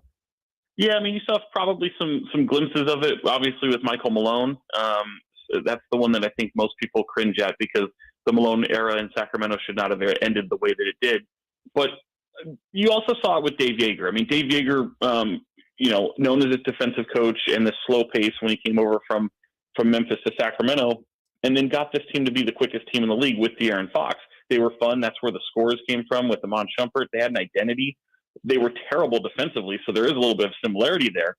But they were fun to watch, and I think people kind of got behind them, and some bad things happened along the way, and then Dave Yeager was dismissed shortly after. So, and then once they went to Luke Walton, it was a different focus of the team. The pace absolutely stagnated. So, you kind of saw glimpses of it. This is a encouraging sign because it's happening in the first year with Mike Brown. So I think that's a little bit different of a reason to be encouraged by what they're seeing. And he's and Ramie, I don't know about you, but I'm just constantly wowed by just Mike Brown's attention to detail, some of the things he stresses over. And, some of the things I've known about him as a coach covering the league for as long as I have is like, just every coach is OCD. I've had people tell me it's like, no, he's OCD on steroids. And I asked him about it when I met with him in Vegas during Summer League. And it's just like, no, he wears that as a badge of honor. It's a little bit calmed down than what it was in his previous stops in LA and Cleveland before that. But he wears that as a badge of honor. And I think this team can really benefit from a lot of that teaching. And, guys are the basketball IQ compared to even that Dave Yeager team and even the Michael Malone team before that. I think this might be the smartest team that this team's had in Sacramento for such a long, in really a decade. I mean, this team has an IQ about them. They know how to make the right play. The spacing is fantastic. You just hope that they can make some strides defensively, and they might have something here. That's Sean Cunningham, reporter for Fox 40, covering the Kings and everything else for them over there. Follow him on Twitter at Sean Cunningham, and my guest for the last few minutes. Really appreciate the time and the insight, Sean. Thanks a lot, man. Anytime, Ramie. Thank you, man. And he joins me on the Folsom Lake Honda hotline. Folsom Lake Honda, your one-stop Honda shop.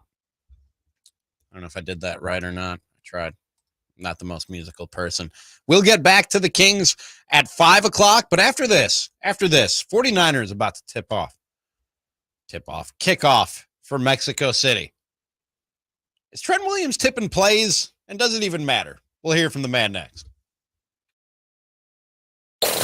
Cattles and Ramie. Sactown Sports 1140. Sacramento weather is brought to you by Folsom Lake Kia. I'm Mark Finan in the KCRA 3 Weather Center. Skies will stay mainly clear.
Sacramento has a new tag team in the afternoons. You're talking to the original tag team of ugly pukes here. It's Cattles. It's Ramie. Sactown Sports 1140. All eyes are on me at youtube.com/Sactown Sports 1140 because Cattles isn't here. So if you're looking, all eyes are on me, just like Tupac. Me and Tupac share a lot in common. We'll get back to some Kings talk coming up at 5 o'clock here on the Cattles and Ramie show on Sactown Sports 1140. You're always welcome to join. Obviously, I'm an idiot. I get to talk on this show. Why shouldn't you be allowed? 800-920-1140 is how you can dial us in, or you can text 916-339-1140. You can always tweet at Sactown Sports 1140 or at Ramie, R-A-M-I-E, is tweeting. There was a social media controversy going on surrounding the 49ers and specifically Trent Williams. A lot of Twitter scouts. And I think Twitter and social media and the proliferation of it has made us, if you follow the right people and pick the right information to trust, it can make you a smarter, more educated fan of all these sports that we all love and talk about here on a daily basis on Cattles and Ramie. But also sometimes like they see stuff that's not there, or they see stuff and they misinterpret it because they're not in the building. You know what I mean? And last week, I don't know if Grant Cohn was the one who found it or if someone else found it, and then Grant Cohn just sort of shined a spotlight on it and amplified it. But a lot of people, and Grant Cohn, the most vocal of them, were pointing out that Trent Williams stands a certain way on run plays, and it doesn't even matter for me to describe it for you on radio, but bottom line, he stands one way on pass plays and stands another way on run plays. And people, 49ers, media, fans were worried that Trent Williams was tipping plays to the opponent's defense. And finally, was it, Chris, do you know, was it Grant who asked Trent Williams about it finally after people debated this for days on social media? I can't hear you. It's tough with their how it is. Every once in a while you can hear who's talking. Sometimes you can't. I can hear who's talking. Well, this went on for days, and former players were saying it doesn't matter and blah, blah, blah. Finally, somebody in the 49ers media pool asked Trent Williams about it and basically says this is a bunch of nonsense here. I mean, yeah, it's pretty nonsense. I mean, when you think about it, if you just think that football is as simple as knowing if it's a run or a pass, and you kind of dismiss the knowledge that you have to compete at a high level. Just because you know it's a run, don't mean you know what type of run. We just installed 50 runs with 6 different looks each run. So, I mean, I can show you run all day. Do you know which 50 runs we're running? There's plays where we want it to look like run and we're passing it. And plays we want it to look like a pass and we're running it. So if you're looking for me to tell you everything, then I can manipulate you, which is why they don't look at us that much as you guys think. It's not. It's never been that big of a deal on this side. And he expounded on that people aren't looking at him to tell them which play the 49ers are about to run. If you talk to the good rushers, you talk to Nick Bosa's, and they're not going to watch me because I can mislead them, right? They're going to look at their keys. They're going to look at the formation. They can look at pre-snap motion. They can look at the quarterback. I mean, you in shotgun, if the running back is going to get the ball, he's probably going to be a little tighter to the quarterback. If he's releasing to the flats, he's probably going to be a little wider. They see all of that. So to think it's just as simple as run or pass is, it's kind of elementary, When he first started explaining in that first clip that we played that, yeah, you might know that we're running, but we have 50 plays from 50 different run plays from 6 different formations. How do you know which run we're running? My first instinct was, well, yeah, but wouldn't it be better for them not to know? Like, cause I'm gonna, if I haven't, this is going to surprise you for a lot and a lot of other people out there. Shock, maybe even. I haven't played football at the level of a Trent Williams. I know. Yet. Exactly. I'm only 43. But Tom Brady gives me hope. But I've played enough football to know that if I know it's a run, let's say I'm playing defensive line, if I know it's a run, I'm coming off the line a different way than if I know if it's a pass or if I don't know at all what's coming. Like I'm coming off the line in a different way based on what I know. So my first instinct was, yeah, I mean, they don't know which run. They don't know where it's coming from. They don't know what formation it's coming out of, but wouldn't you rather they not know? But when he gets into the explanation, and this is why it's fine if you want to follow social media scouts and try and learn, it's fine. But at the end of the day, defer to the actual guys doing it and the experts. And when he starts explaining that he can actually use this to his advantage, and he might show run, but it's a pass. He might show pass, but it's a run. And he explains that an offensive tackle is probably the last guy if they're looking at anybody on the offense to tip off what an offense might be doing. I never thought about that. Yeah, if the tight end is much more a tell than what the tackle is doing. The running back is much more a tell than what the tackle is doing. So I'm glad somebody asked Trent Williams about it so that he had a chance to dispel everything about it. Oh, there's George Kittle in the luchador mask. I didn't know he was I knew he was big into wrestling. I didn't know he was big into luchador. I had no idea.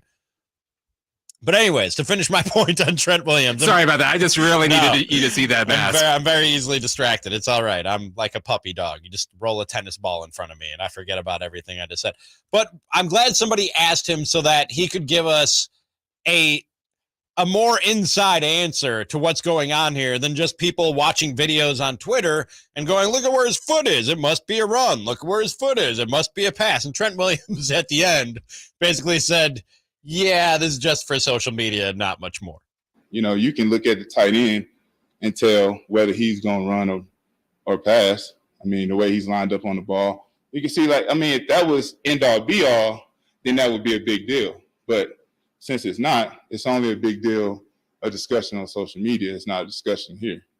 I'm so glad someone asked him about it. And he went in depth in explaining why it doesn't really matter. You know, because I was following the conversation and going, man, this doesn't look good. It sure looks like there's a tell here, like he's giving something away.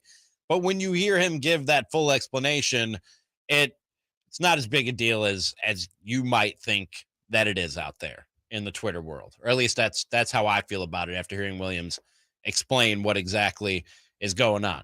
They're about to kick off from Mexico City in about 20 minutes, but stay right here. We'll keep you abreast of all the developments from Mexico City between the 49ers and the Cardinals. Right after this, going to jump back to some Kings talk. Tough stretch, measuring stick for this Kings team. We'll talk about that next. Hello, this is Joe Cordell. Cordell & Cordell is a firm that practices family law exclusively. We focus on only one area of the law to maximize our strength and effectiveness as advocates for clients that have everything on the line: their homes, retirement, savings, and most importantly, their children. We're the partner our clients count on. If we can be of help to you, give us a call. Schedule an appointment with one of Cordell & Cordell's Sacramento area attorneys. 500 Capitol Mall, Suite 2060, Sacramento, California, 95814. The game of football is about pain. Ever since I was 5 years old, it's been all about football. It's been about running, jumping, blocking, tackling. I stopped playing at 31. You're listening to Michael Robinson, retired pro fullback. I thought that foot pain was going to be with me for the rest of my life. I'm so glad I met Good Feet. I'm so glad that those arch supports are in my shoes. I had terrible foot issues that prevented me from really having a normal life with my kids. With the Good Feet arch supports, man, I'm always ready. My kids actually got to enjoy me in the yard more, racing each other, backpedaling, teaching them some things, being a dad. If I had known about the Good Feet arch support earlier, I would have more than one championship. I would have 2 championship rings. See what we can do for you with a free personalized arch support fitting at the Good Feet store. Sore feet, aching back, even plantar fasciitis? Come to the Good Feet store in Sacramento, Roseville, Stockton, and Modesto. Check out my friends at Downtown Ford. New location, new ownership, and absolutely no markups. That's unheard of. Downtown Ford, 1535 Howe Avenue in Sacramento. Come see Aaron because I guarantee you he's got what you're looking for. Rich Eisen here from Monday Night Football on Westwood One. Week 11 wraps up from Azteca Stadium in Mexico City with an NFC West matchup between the 49ers and the Cardinals. Arizona's coming off a division win over the Rams, while Jimmy G and San Francisco are looking to continue their resurgence with a third straight win. Join us on Monday Night Football. Get ready for the game with more details and preview at westwood1sports.com. When a cold comes on strong, knock it out with Vicks DayQuil Severe for max strength daytime relief. Just one dose of Vicks DayQuil Severe starts to relieve 9 of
KHTK AM and HD1 Sacramento, KYMX HD2 Sacramento. From the Power Business Technology Toshiba Studios, Sactown Sports 1140, the flagship station of your Sacramento Kings. Sactown Sports headlines.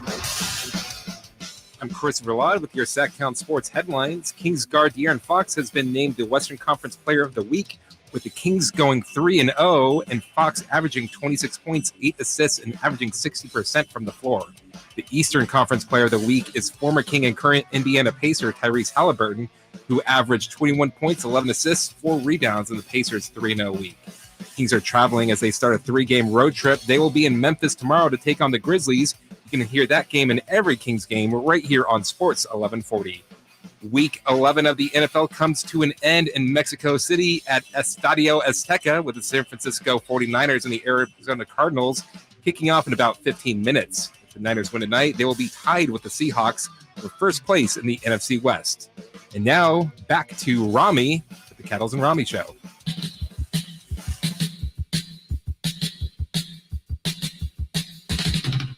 Cattles and Ramie, Sactown Sports 1140. Gonna get into the Kings talk. I teased it just a second, but Monday Night Football about to kick off from Mexico City. You heard Verlade talk about it right there. And on the pregame show, we were talking about Zach Wilson earlier in the show, the Jets quarterback who had an absolutely awful day yesterday. Couple bad weeks in a row. And Robert Saleh, their coach, he would not commit to Zach Wilson as their starting quarterback even as soon as next week. And on the pregame show, I guess, I don't have the sound of this, but apparently Booger McFarland said that Zach Wilson, quote, grew up with a lot of money and hasn't, quote, had to accept accountability.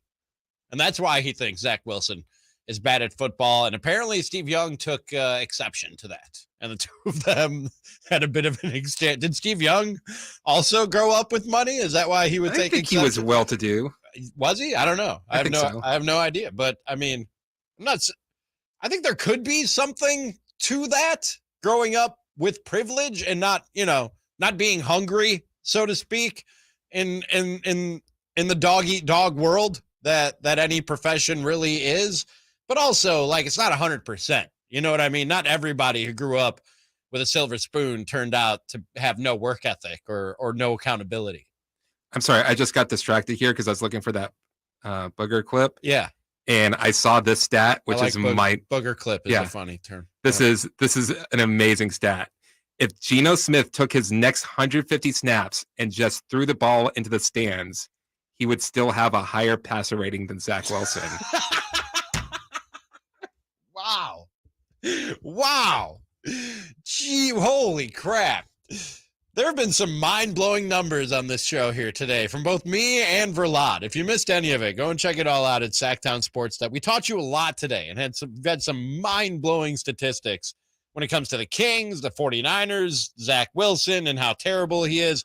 It's a lot. It's a lot to learn, a lot to absorb on the Cattles and Ramie show this afternoon. And we talked a lot of Kings on the show this afternoon. You can get in on the Kings talk and all the other nonsense. Text 916-339-1140 or get on the phone 800-920-1140. Comment at youtube.com/Sactown Sports 1140. You can always tweet at Sactown Sports 1140 and at Ramie, Ramie is tweeting. I haven't read a lot of your comments at YouTube. I promise I will read a few of those before we get out of here at 6:00. But tough stretch coming up for the Sacramento Kings. Will we know who this team is by the end of this? 800-920-1140. Give us a call or text 916-339-1140. Will we know who the Sacramento Kings are by the end of this stretch? And you might think we know who they are right now. I think I seem more sure and certain that much of what we've seen is real than a lot of other people do. But I could get slapped back to reality real quick with this stretch that's coming up for the Kings. They start off a 3-game trip out east at Memphis tomorrow afternoon. Now, a bit of a respite because John Moran and Desmond Bain expected to miss that game. So a bit of a shorthanded Memphis Grizzlies team to start off the road trip. But then you have Atlanta and Boston back-to-back. Atlanta's playing really good ball right now. Boston, you could make an argument, is playing the best basketball in the NBA to this point. Then you come back home and things don't get much easier. You have Phoenix and Indiana waiting for you when you get back home after that trip out east. So Memphis, Atlanta, Boston on the road, including a back-to-back, and then coming back home to take on Phoenix and Indiana. Their next 6 opponents have winning records, and 10 of their next 13 games are on the road. Well, we know who the Kings are by the end of this. 800-920-1140. If you want to give me a call, you can always text the show, 916-339-1140. Like I said, I could get easily slapped back to reality and maybe the realization that some of the loftier things I've been saying about this basketball team and what they're capable of, maybe they're not. That could happen in the next 6 games, or if you want to look at, like I said, the next 13 games, 10 of the next 13 are on the road. So the next couple, 2-3 weeks for this Kings team, really going to put them to the test and present some challenges, both in terms of the rigors of an NBA schedule, being on the road as much as they are, back-to-backs as much as they have, and some of the opponents. I could eat some of my words when it comes to this Kings team and how confident I've been about what I've seen here and how much of it is real. But even if it's not quite what we've seen to this point, even if there are some steps back, and I don't mean De'Aaron Fox's step back jumper that looks oh so sweet, oh so sweet, oh so smooth, oh so silky. I mean, some steps back in terms of the play. Now, the defense, it's not going to get much worse, and we're going to talk about that in just a few minutes. But some of the offensive production, some of it is maybe a mirage. Some of it is maybe fool's gold. I don't think much of it is. We talked about that in the last hour, but maybe some of it is. And I'm putting too much stock in it. But even if we see some regression from this Kings team in the next 6 games, 10 games, 13 games, whatever you want to make the measuring stick, unless it looks really bad, unless it looks as bad as it's looked good to this point. You know what I mean? Unless it's really, really bad, I don't think I'm going to back too far off much of what I've said or how I feel about this Kings team. Unless they completely pee right down their legs here in these next 10 to 13 games. Next 6 opponents have winning records, 10 of their next 13 on the road. Unless they completely fall flat on their face, I don't think I'm going to back too far off much of what I've said. And for better or worse, I don't think I or anybody else can say at the end of this stretch that you know who the Kings are. We are still so early. Like, I know how good this feels to this point, how electric it's been, how good it's looked. But that and anything to counter that might happen in these next 2 or 3 weeks is all still so early in the process of what Monty McNair and Mike Brown and these players, the whole coaching staff, of what they're trying to build and what they're moving towards. We're still so early in that process that we can't say now we know who this Kings team is with any real certainty. I don't think we'll be able to say then with any real certainty. We'll know more. The larger the sample size gets, the more informed we are about this Kings team and who they are and what they're capable of. But I don't think this will be the ultimate measuring stick or the ultimate test where we all go, oh, okay, now I know what the Kings are and what they can do. Right, Verlad? How much stock are you putting in this next stretch and these challenges they have coming up ahead of them? Well, you said who's going to be the real Kings. We're going to see the real Kings because teams now have game plans. Yep. That they're going to have for the Kings. They're going to see what they like to do, and they're going to try and stop them from doing that. And it's going to be, I want to see the adjustment to the adjustment. Yeah. That, okay, they're taking away Fox. All right, who's going to step up? And I think they've done a real good job so far of doing that, but they just have to keep it going. We talked with assistant coach Jay Triano last week, and I asked him about that, about the fact that they're putting up threes in volume, and as high a volume as anybody in the NBA right now. At that point, I think they had thrown up the most threes in the NBA. I don't know what the numbers say now. And he said by design, they asked their guys to put up 43 pointers per game. And my follow-up to that was, well, yeah, you want to do that, but you also don't want to take bad shots. To this point, you've gotten good three-point looks. Teams are going to catch on and start to try and take those away from you. What do you do then? And Coach Triano admitted that, yeah, that's part of an 82-game season. That's part of winning and staying power in the NBA. That teams this stuff gets around. They share tape. They're on TV. You know what I mean? They get to see what the Kings are doing, and they're going to make adjustments to it and try and take that away. And can they take it away? And if they do take it away, what else you have in the tool belt to pull out and try and win a game in a different way? I would say the best case scenario with the Kings are they could be like the Phoenix Suns, where they kind of just came out of nowhere. It was like, oh wow, yep, these guys are for real. They really busted out in the bubble. Remember in the bubble, yeah. The Phoenix, it was like, why are they even here? Exactly. People were wondering why they were there, and then I think that they won one playoff series and then gave somebody else a run for their money. Did they go undefeated?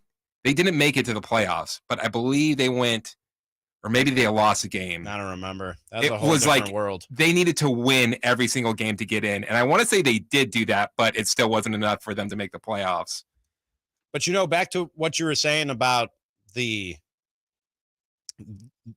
how do they win games if teams start taking this stuff away? Part of the reason I'm so confident with this team, and I talked about this to start the show, and what makes them so fun, and I think gives them some lasting power, is the versatility and and Sean Cunningham talked about this from Fox 40. He joined me last hour. It's a different guy. I mean, it's De'Aaron Fox every night, but outside of De'Aaron Fox, it's a different guy or different guys every night that step up. And that's what depth is, man. That's what depth on a roster will give to you, is a versatility and a multitude of ways to win basketball teams and beat teams. So if they go 2-4 in these next 6, or again, 10 of the next 13 are on the road, if they go, God, I don't want to say 5-8, but let's say they go 5-8 the next 13, everybody calm down. Okay. Everybody calm down right now. Let's find a good equilibrium of not too high, not too. You can pump that back a little bit. Now, you know what? The fun stuff, enjoy it. The fun stuff, put your foot on the gas pedal and enjoy the fun stuff. The other stuff, when it comes up, the struggles, the concerns, let's pump it back a little bit. You heard Sean, and he's 100% right. When things are going great, Kings fans are all about it. Yep. When they're going bad, it's just like, oh, this is the worst team that's ever been put together. Yeah, it's the end of the world. It will be the end of the world when things start to go not so. But right now, I mean, are they hosting playoff games this season? They are. Yeah, they're the 5 seed right now. So they'd host a couple of playoff games. And I told you, half a game out of the 2 seed. There's a 3-way tie for the 2 seed right now. And they are in a tie in the loss column with all 4 teams ahead of them. That's right. I'm looking at the standings already. If there is one thing that might catch up with this Kings team, it's the defense. And we must discuss next. Hey, Kings fans, you got questions? We got answers.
Just 2 guys rubbing elbows, talking sports, and lots of other stuff. They always keep you on edge. That's really crazy interesting. It's Cattles and Ramie. Sactown Sports, 1140. The Raiders are back, baby. We're talking about that coming up at about 5:30. Also, this is a sports talk show. We haven't talked about the biggest sporting event in the world going on right now. We'll get the latest in the World Cup from Christopher Ladd before we get out of here at 6 o'clock. But much of the show today will continue to be Kings talk. You can get in on it. Give us a call, 800-920-1140. Text 916-339-1140 or comment over on the YouTube page or tweet us at Sactown Sports 1140 at Ramie, R-A-M-I-E is tweeting. Will this defense catch up with the Kings? 800-920-1140 or text 916-339-1140, because as good as the offense has been, man, you could say that the defense has been equally as bad. They are 27th in defensive rating, allowing almost 115 points per 100 possessions, 29th in opponent 3-point percentage. But But the silver lining in that, they give up fewer three-point attempts than any other team in the league. So they are running teams off the three-point line, but when they get those three-point shots, they're hitting them at a higher clip than almost any other defense in this league. And you could just dismiss this and say that, well, no, they score enough that the defense won't be a problem. But you also could say it's not a coincidence that in this postseason drought that goes back to 2007, the Kings have never ranked higher than 19th in defensive rating. That's been a constant thorn in the side of this basketball team. The characters keep on changing. The story stays the same. The coaches, the players, they keep on changing for whatever reason. People put on a Sacramento Kings uniform and they just forget how to defend in the NBA. You could say that the defense has been at the root or one of the main causes that they haven't seen the playoffs in 16 years. And only 2 of the 40 teams, bigger picture and outside of Sacramento, 2 of the 40 teams that earned spots in the playoffs or the play-in tournament had a defensive rating in the bottom 5, and only 6 of the 40 teams were even in the bottom 10.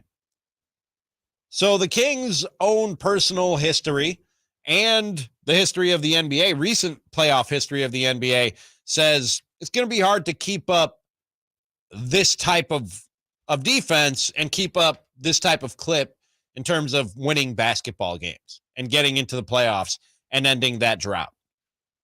And despite all the winning, Coach Mike Brown knows or thinks that this defense needs to get better. We played pretty good offensively. The sky's the limit for us on that side of the ball. We scored 137 points in a regulation game on 55% shooting. That's crazy. We got to figure out a way to get stops, and not just in the last 4 minutes or 3 minutes when we're desperate. We got to get stopped. We got to be desperate from shooting around all day going into the game and then throughout the course of the game. And that's Mike Brown talking about the defense and needing a desperate mindset when it comes to the defense. They are going to have to be better. There's no doubt about that they're going to have to be better. I don't know that the defense will catch up with them in the sense that it's going to completely derail this season. I even think that despite all those numbers I just gave you and how hard it is to make the playoffs, again, 2 of the last 40 teams in the playoff or play-in tournament had a defensive rating in the bottom 5. Only 6 of the 40 were in the bottom 10. I think, and I'm not here to say don't play defense. I'm not here to argue against what Mike Brown is preaching right there in that soundbite that you just heard. But going back to a discussion we had in the last hour of the show and this offense and how sustainable this offense is, man, have I revealed the Makloff theorem on the Cattles and Ramie show, Christopher Lodge? I don't believe so. You guys don't know do you have a notebook back there, pen and a piece of paper? Got it. All right. I don't think the defense has to be a whole lot better, and it's because of the Makloff theorem. Are you ready for this, Chris? This is high-level stuff. This is analytics at its finest, okay? All set. All right. The Makloff theorem states that the more points that you score, the more points you can allow and still win games. And the inverse is also true, that the fewer points that you allow, the fewer points you must score to win games. This applies across all sports. I know that's high level stuff. Some of you are driving. I don't want you to take notes while you're driving.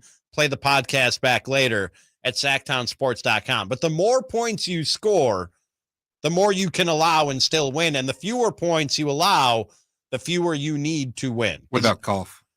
Again, I said it applies almost across the board in the world of sports. Almost. You had to find the one place where it's not applicable.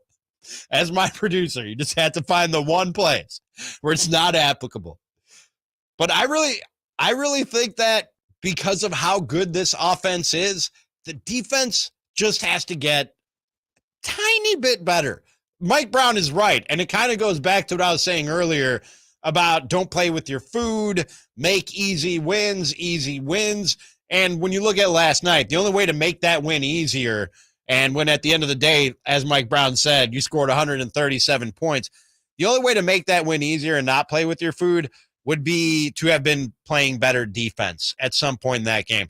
That's really the only area for improvement with the Kings. And games are going to get harder. Opponents are going to be tougher. Shots are not going to fall at the rate that they are now. You are going to need slightly better defense, but I don't think it needs to be leaps and bounds better than what it is now, because I think this offense, for the most part, has some staying power. He's going total parent, too. He's like, guys, you've shown me that you can do this. Right. Why do you wait till the end to start playing defense? And it is a little bit frustrating, dude. Their fourth quarter defense in some of these games is great. The way that they fly around the court and they're getting in passing lanes, they're getting in guys' faces, they're not fouling. Like some of their defense in the closing minutes of some of these games, along with, De'Aaron Fox being that dude in the clutch in the NBA, a lot of the reason that they're able to win some of these games and do what they do in the closing minutes is because of their defense. And if you can dial that up a little bit more frequently, if there is a drop-off in the offense, you can sort of make up for and compensate for that with a slightly improved defense. And if there's not any drop-off or regression in the offense and you have a slightly improved defense, this team is straight up dangerous. And we're talking home court advantage in a playoff series. There, I said it. Let's not even talk stupid. Wow, you're ready with that. That was quick. Right after this, we have to talk about a huge Raiders win last night. Save their season. That's next on Cattles and Ramie. Your home for the most comprehensive 49ers coverage. Debo, Bosa, to our very own Armstead. The 49ers Authority. Sactown Sports. Sactown Sports. Your local sports leader. Sacramento weather is brought to you by Folsom Lake Kia. I'm Mark Finan in the KCRA3 Weather Center. Skies will stay mainly clear tonight. Another cool night with overnight lows in the mid-30s. Tomorrow will be a sunny day with a couple of high clouds and light winds. Highs will make the mid-60s. Get the latest forecast on the KCRA3 News and the KCRA3 app. New Kia inventory has been arriving at Folsom Lake Kia. Check out the deals on all the new Kia models. You can even buy with zero down with approved credit. Folsom Lake Kia, your family-owned Kia dealership for over 20 years. The number one priority for the good folks over at American Energy is making sure you and your family are comfortable in your home for the holidays. And that's why they're giving away a free whole home HVAC system to one lucky family in the greater Sacramento area. If you know a family in need of being comfortable this winter, enter for your chance to win the American Energy Comfort Giveaway by going to the AE Way. That's the AE Way.com today. You could win a free whole home HVAC system. For the official contest rules, go to the AEWay.com. This is for the men who never settle, the ones who miss the fairway all day and still pull out the big stick, the type of guys who will always prefer to be behind the grill than in front of the camera, and the men who never let their friends forget about a high school nickname. This is the Lodge mentality. This is Twin Peaks.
Cattles and Ramie. Sactown Sports 1140.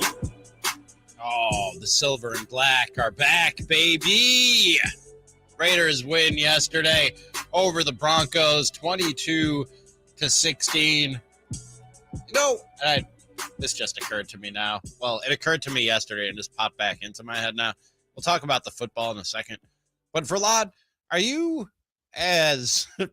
I'll use the word amazed as I am by football fanatics? And I think Raiders, they have more of them than any other fan base, really. And when I say fanatic, I mean the guy who you can tell got up really early in the morning to get the face paint right and to get the shoulder pads with the spikes and the Darth Vader suit and or the gorilla suit. I saw Bills Elvis a couple of weeks ago at the Bills game in Buffalo. This guy got up early and did his hair to look like Elvis and then painted it red and blue and put on a whole getup. Every week I see this on my TV and I'm like, God, that is your life, dude. You got up early this morning to be that guy and go to the game. The Bears fans who were the bachelor party in Atlanta. That was fun. Yeah. That was funny. And that doesn't take a lot of effort. That's just putting on a sweater vest and some khakis and a fake mustache. Here's one thing that I don't like. I would never be the face makeup. Yeah. Team name on the chest. I would never want to be that person because you see those people when their team lose. And it's so funny. There's nothing better. And it's just you're just oh man, that would be completely embarrassing if that was me. There's nothing better than and all due respect and love to Raiders fans who are listening to us on Sactown Sport, when face paint, totally face painted out Raiders guy with the spiked shoulder pads. And some of it's running and you got to say I wasn't crying. I was just sweating a little bit. Just that look of sadness, shock, dismay when things don't go their way. It's some of the best TV on a Sunday in the world of the NFL. But none of that yesterday. No crying face paint guy for the Raiders yesterday as they get an overtime win, walk-off overtime win on a Devontae I think I got Adams my swagger back. touchdown. 22-16, the final. And every week going into the game, can the Raiders save their season, get it on track this week? And so they win. And, did they save their season? No, man. No. It's over. It's a wrap. Cancel Christmas. Kiss the baby. This thing is over, and it's been over. Look, Max Crosby was a man on fire, possessed out there. 2 sacks, a forced fumble, and a blocked field goal. But at the end of the day, and the defense, cool, good effort from the defense. But at the end of the day, coming into the week, Denver was 32nd in the league, averaging just 14.6 points per game. And they topped the 20-point mark just 2 times in the 9 games they had played previous. And had somehow lost 5 games in which they allowed 19 points or less. That's how bad they were. The Raiders basically held the Broncos to being the Broncos. The same Broncos that they've been all season long, which is bad. Which is a terrible and bad football team that cannot score points. And on top of that, had the Broncos simply just kneeled on the ball, they would have given it back to Derek Carr and the Raiders after a punt with about a minute left. Instead, Nathaniel Hackett and or Russell Wilson, who may or may not just take matters into his own hands and call Seahawks plays at the line, as we learned last week, which is just bananas, threw an incomplete pass, and the Raiders began their game-tying drive with 1:43 on the clock. And how, this has to be, and I'm not kidding, this is an exaggeration. This has to be at least the 5th time that we're talking about Nathaniel Hackett and the Broncos this season. They played 10 games. This has to be the 5th time that we're talking about this team just completely botching simple elementary game management situations. What are you doing throwing the ball in that situation instead of, like I just said, either kneel on it or just turn around and hand it off and run off some clock. What are you doing throwing the ball there and stopping the clock on an incompletion? Not only was it a bad Denver team, specifically a really, really bad Denver offense that the Raiders were facing yesterday, they still needed that thing gift wrapped by some terrible clock management to give them a chance to come down and tie the game and go to overtime and let Davante Adams do Davante Adams things. That was a war of attrition. That was not who wants it more, who wants to lose more, was what that football game felt like to me. So I'm sorry if it did breathe a little life into your hope as a Raiders fan. I'm sorry if you are the face paint, shoulder pad, spiked wearing dude listening to me right now, and I'm just raining all over your parade. But I did nothing for the Raiders season last night. Nothing at all. If anything, it just gave Mark Davis another reason to keep Josh McDaniels around and to convince you it's a good choice to do so. At this point, you should be rooting for losses almost, to force Mark Davis's hand, to foot the bill to replace the head coach. But you know what's the weird thing? And maybe this is a roundabout defense of Josh McDaniels. There are a lot of times where you look at a Raiders box score at the end of a game, and like, just if you didn't see the score and you just saw Derek Carr had 300 plus yards and 2 touchdowns and a 106.5 rating.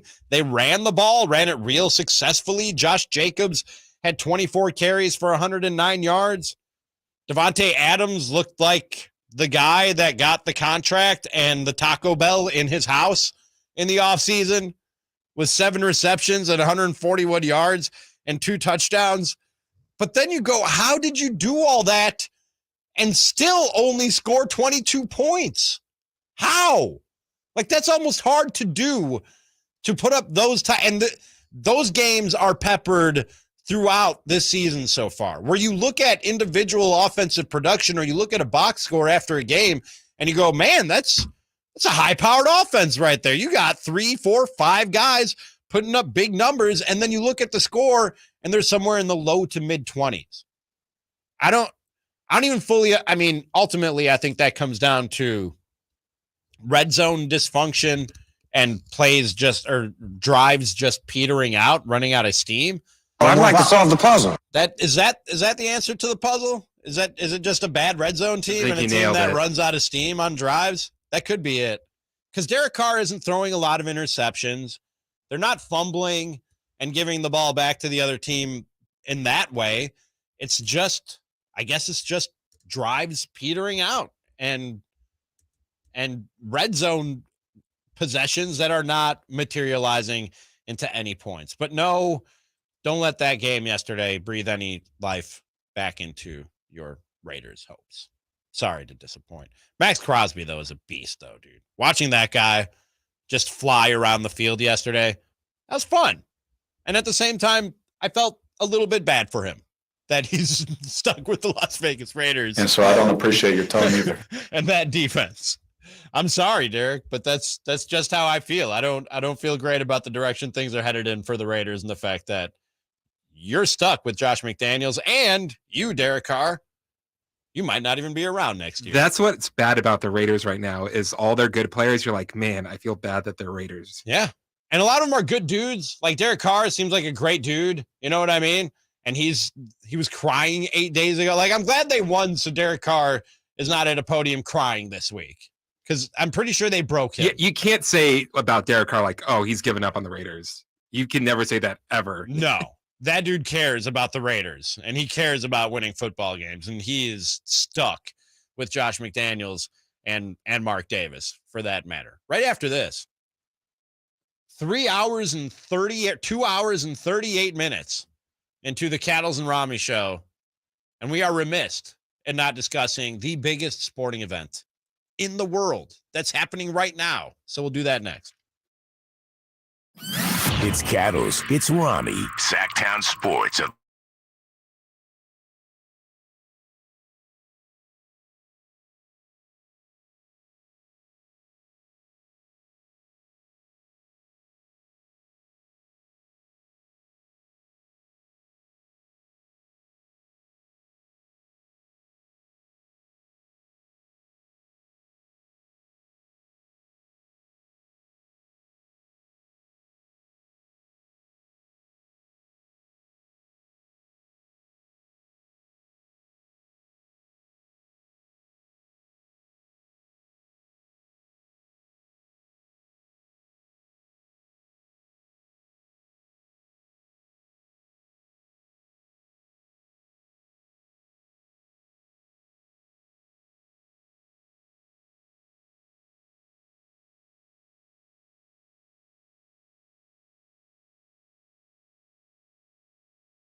Afternoon, Cattles and Ramie. Sactown Sports, 1140. That's the show. No Cattles, just Ramie. This portion of the show brought to you by Capital Casino, conveniently located on 411 North 16th Street in downtown Sacramento. And have I told you that all guests on the Cattles and Ramie show come to you on the Folsom Lake Honda hotline. Folsom Lake Honda, your one-stop Honda shop. Is it better when I sing it? Do a little ditty with it? I like it. Good. All right. World Cup is happening right now, Chris. Hey. Apparently. I will admit this. Usually. I'm not, which is a weird, you don't hear this from many sports talk radio hosts. I'm not as big a sports fan as a lot of guys in this industry. Like, I'm mostly just Major League Baseball, NFL, NBA, and that's pretty much it. Like, I'll stray, like, if there's a big UFC fight, March Madness rolls around, like, I'll get highlight into tournament. that. A highlight tournament, of course. Yeah, I'm diehard highlight guy. But I those are my three mains, and I stick to those for the most part. And then there's stuff that's just so big in the world of sports that I feel left out, where I'm like, oh man, I wish I was into this. The whole world seems to be enjoying this right now, and I just don't get it. And for a lot, I usually feel that way about the World Cup. This year, though, I don't. Like, there's just too much mess around this World Cup, too much rancor, if that's a word I can use, around this World Cup, that I'm like, this doesn't even seem fun or enjoyable, to be quite honest with you. Unfortunately, the stuff that we're talking about now, a lot of it is what we were saying 4 years ago when it was in Russia. Yeah. And then before that, it wasn't the same type of things, but there's some shady stuff going on in Brazil. And it's kind of it's this bad thing. And I hate to say it, I love soccer so much. It's kind of gross. It's and gross, right? And you have to deal with it. It's just like, it's one of those things of like, am I watching this? Like, am I being complacent about it? It's like, it's almost like they're going out of their way to pick the worst human rights places in the world. This is why people talk about this is why people talk about the NFL yeah. and soccer, like, oh, the NFL is way bigger in soccer, but they almost do the same thing of just like, we almost want to try to make you stop watching. Yes. Yeah. Didn't Sepp Blatter, the former president, FIFA president, say last week that it was probably a mistake to put these games in Qatar? Yeah. And it was said at the time, like, this shouldn't happen. You're changing the whole schedule around for this. I remember. Because it's too hot there to play soccer in the summer. Yeah. Apparently. And I remember at the time, their big thing was they were going to create outdoor air-conditioned stadium. What? Yes. And I even forgot about this until, because John Oliver was talking about it last night on last week tonight. I haven't watched that yet. Spoiler. And I completely forgot about it until he showed it. There are plans of having like almost a huge dome, like air flighted over stadiums. What? to create shade at the stadiums. And it was like one of those things like, you can't do this. And like, oh, don't worry, they'll be fine. By the time we get there, they'll be fine. And like, I want to say a year or two into it, 8 years away, they're like, yeah, you guys are gonna have to play in November because we're not gonna do it in the summer. Wow. I didn't know about the floating roof. And Yes. by the way, I am the not only a member but the president of the Put a Roof on It movement. It started when I was working in Minneapolis, and I realized they built a stadium in the 21st century in the coldest North American city where baseball is played, and decided this should be outdoors. And I was like, what? But even I, the president and member of the Put a Roof on It club, thinks that that's crazy. The floating air-conditioned dome over the game was the plan to deal with the Qatar heat. And it's shocking that it didn't work. Yeah, I'm so blown away. My mind is blown. Last week you had the thing about the beer, and by the way, that's we're gonna get to the real problems here in just a second. But last week there was a thing about beer not being sold in or around World Cup stadiums. Did you have something? Were you about to add something on that? It's FIFA is like just one step under the IOC. Yeah. And they're both just corrupt. The worst. Yeah, Trash those organizations. It goes in this order. The IOC, FIFA, than the NCAA in terms of the most corrupt sporting organization power rankings. In Brazil in 2014, it's against the law to serve beer in the stadiums in Brazil. That's been the law for a long time there. And when the World Cup was coming, like, no, you got to change the law. You have to allow, because we've got Budweiser. We're not going to just, you expect us not to sell beer at stadiums? No, that's not happening. So they changed the laws specifically for the World Cup because the World Cup asked them for that. And I want to say that FIFA just like was feeling just a little bit too cocky about it. And they thought they could get the same thing done in Qatar. Which is what Qatar said they were. They're like, oh yeah, we'll serve beer at the And then after everybody bought their tickets and bought their flights, 48 hours ago, hotels, yeah, we're not going to do that. On second thought, no, we're going to ruin your whole trip. I hate to say it, I'm kind of happy that they did. Because why should they have to change their laws for you? For soccer, right? But then, and this is where the real problematics, like that's like they're not selling beer, blah blah blah. Boo-hoo. And actually, before I even get to this last thing, the FIFA app crashed today. So, and that's what everybody's tickets were on for the USA England match. And I don't know what they did to resolve that. Did they find a resolution to that? I believe they told them to go to the convention center and they would be able to work out how to get their tickets before the game. It was a mess. Man, if you plan a trip to the World Cup this year, you are having yourself a miserable time. And then I don't know. There was video of these English guys. I saw this. Go ahead. I saw this. Going and meeting a Sheik's Lions. Yeah. They were looking for beer and ended up at a palace petting a lion. That's the long and the short of the story. If you want more, you can go, I'm sure, and find it on Google or on Twitter. They were looking for beer and ended up in a Sheik's palace petting a lion. Which, you know what? I'll take it. That wouldn't be a bad deal either. But last week, some of the captains of 7 European teams, are they called teams? What are they called in the sport of soccer? Yeah, teams. Okay. They were going to wear a One Love armband, which has a rainbow in the shape of a heart. Which a lot of teams have worn before. It's not to support the LGBTQ plus community. FIFA threatened handing out yellow cards if players wore the armband. The countries said in a collective statement that they were, quote, prepared to pay fines that would normally apply to breaches of kit regulations. That's a uniform. A kit is a uniform in the sport of soccer. But felt they cannot put our players in the situation where they might be booked or even forced to leave the field of play. Chris Verlade, does booked have some meaning in the soccer world? So if you get if you get 2 yellow cards in a game, that's a red card, you get kicked out. Oh, so booked means ejected. Booked means no, you get a yellow card. You know what a yellow card is, right? Gotcha. So that's being booked is that's just card. one yellow card. Yeah. Okay, got you. When I read this and I saw that they might be booked, I thought it literally meant like a Qatari government officials were going to go out there on the field and arrest them. But man, why does it seem like FIFA goes, and we've talked about this when it comes to the Live Golf controversy, right?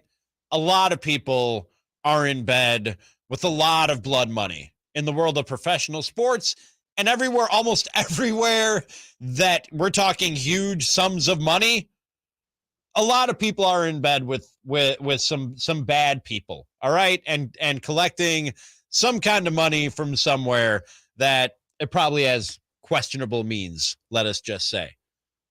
But it sure does seem like FIFA goes out of their way to find the worst human rights violators to host a World Cup. Am I wrong about that? And it's been like that forever. Wasn't it China not too long? Wasn't it in China not too long? Or am I thinking of the Olympics? That was the Olympics. I'm probably thinking of the Olympics, But even like when you talk about the Olympics, when Salt Lake City got the Winter Olympics game, it turned out that there was a ton of corruption in that pick. Yeah. And it's like you just have to, it's one of those things, you have to play ball. Do you want the Olympics? Do you want the World Cup to come to your country? It's like, you're going to have to swallow real hard. Yeah. You're going to have to swallow real hard to take down that pill. I don't know. Like I said, I'm not a soccer fan by any means. I sometimes feel FOMO when the World Cup rolls around and I feel like I'm the only person in the world not into it. This year, it feels so dirty and like there's so much going on around it. I'm like, you know what? Good. I'm glad. I'm glad I'm far away from this and have no interest in it whatsoever. That being said, this is how little interest I have. What happened with Team USA today, So Christopher? they drew with Wales today, which wasn't the worst outcome, but it certainly wasn't best because England in their group is very, very good. They just curb stomped Iran earlier today. 6-2. So it was a draw with a very good England squad. No. It was a draw with Wales. Oh, with Wales. And they've got England coming up on Friday. Okay. Is Wales any good? U.S. should have beaten them. Really? U.S. played down. Oh. I mean, they've got some good. Wales has some good players, but U.S. That was like what you were supposed to do in that game was like win 2-0, 3-0, try and draw with England, and then hopefully beat Iran, and then you're going to the next stage. So they've got some work to do. That was an upset, so to speak, to end up with a tie. I hate to say this, like it wasn't an upset, but it wasn't the result that should have happened. See, this is another reason I don't like soccer. You can't. It's a tie, so you can't even tell me what it is. You know what I mean? This is why ties shouldn't exist because you don't know how to feel about them when they're over. You're like, well, I guess it wasn't an upset, but it also is not good. I've had ties that felt like great, overcoming the odds wins, and I've had ties that were just like, I just wish you would have lost. Any other upset? Anything happened in the World there's Cup? only it just started. So Qatar, they lost 2-0 to Ecuador yesterday. England won 6-2. I'm trying to remember. I believe I don't want to say what happened. I don't know what the other score was. Is this going to affect my NFL viewing at all? Like, are they going to be knocking games off of Fox at some point here?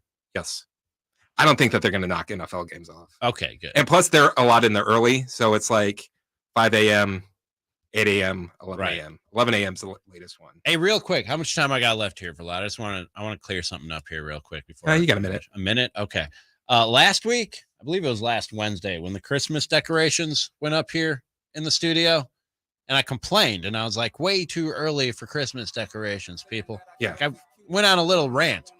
Oh man, I missed it. And then suddenly, like there's some giant Christmas decoration balls hanging behind me.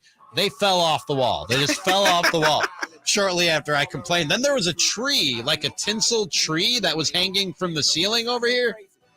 Just fell off the ceiling. Was McCole Hardman watching the game here? I feel like, Verlon, after I complained, people are going to think I just rampaged through the studio and started knocking down Christmas decorations.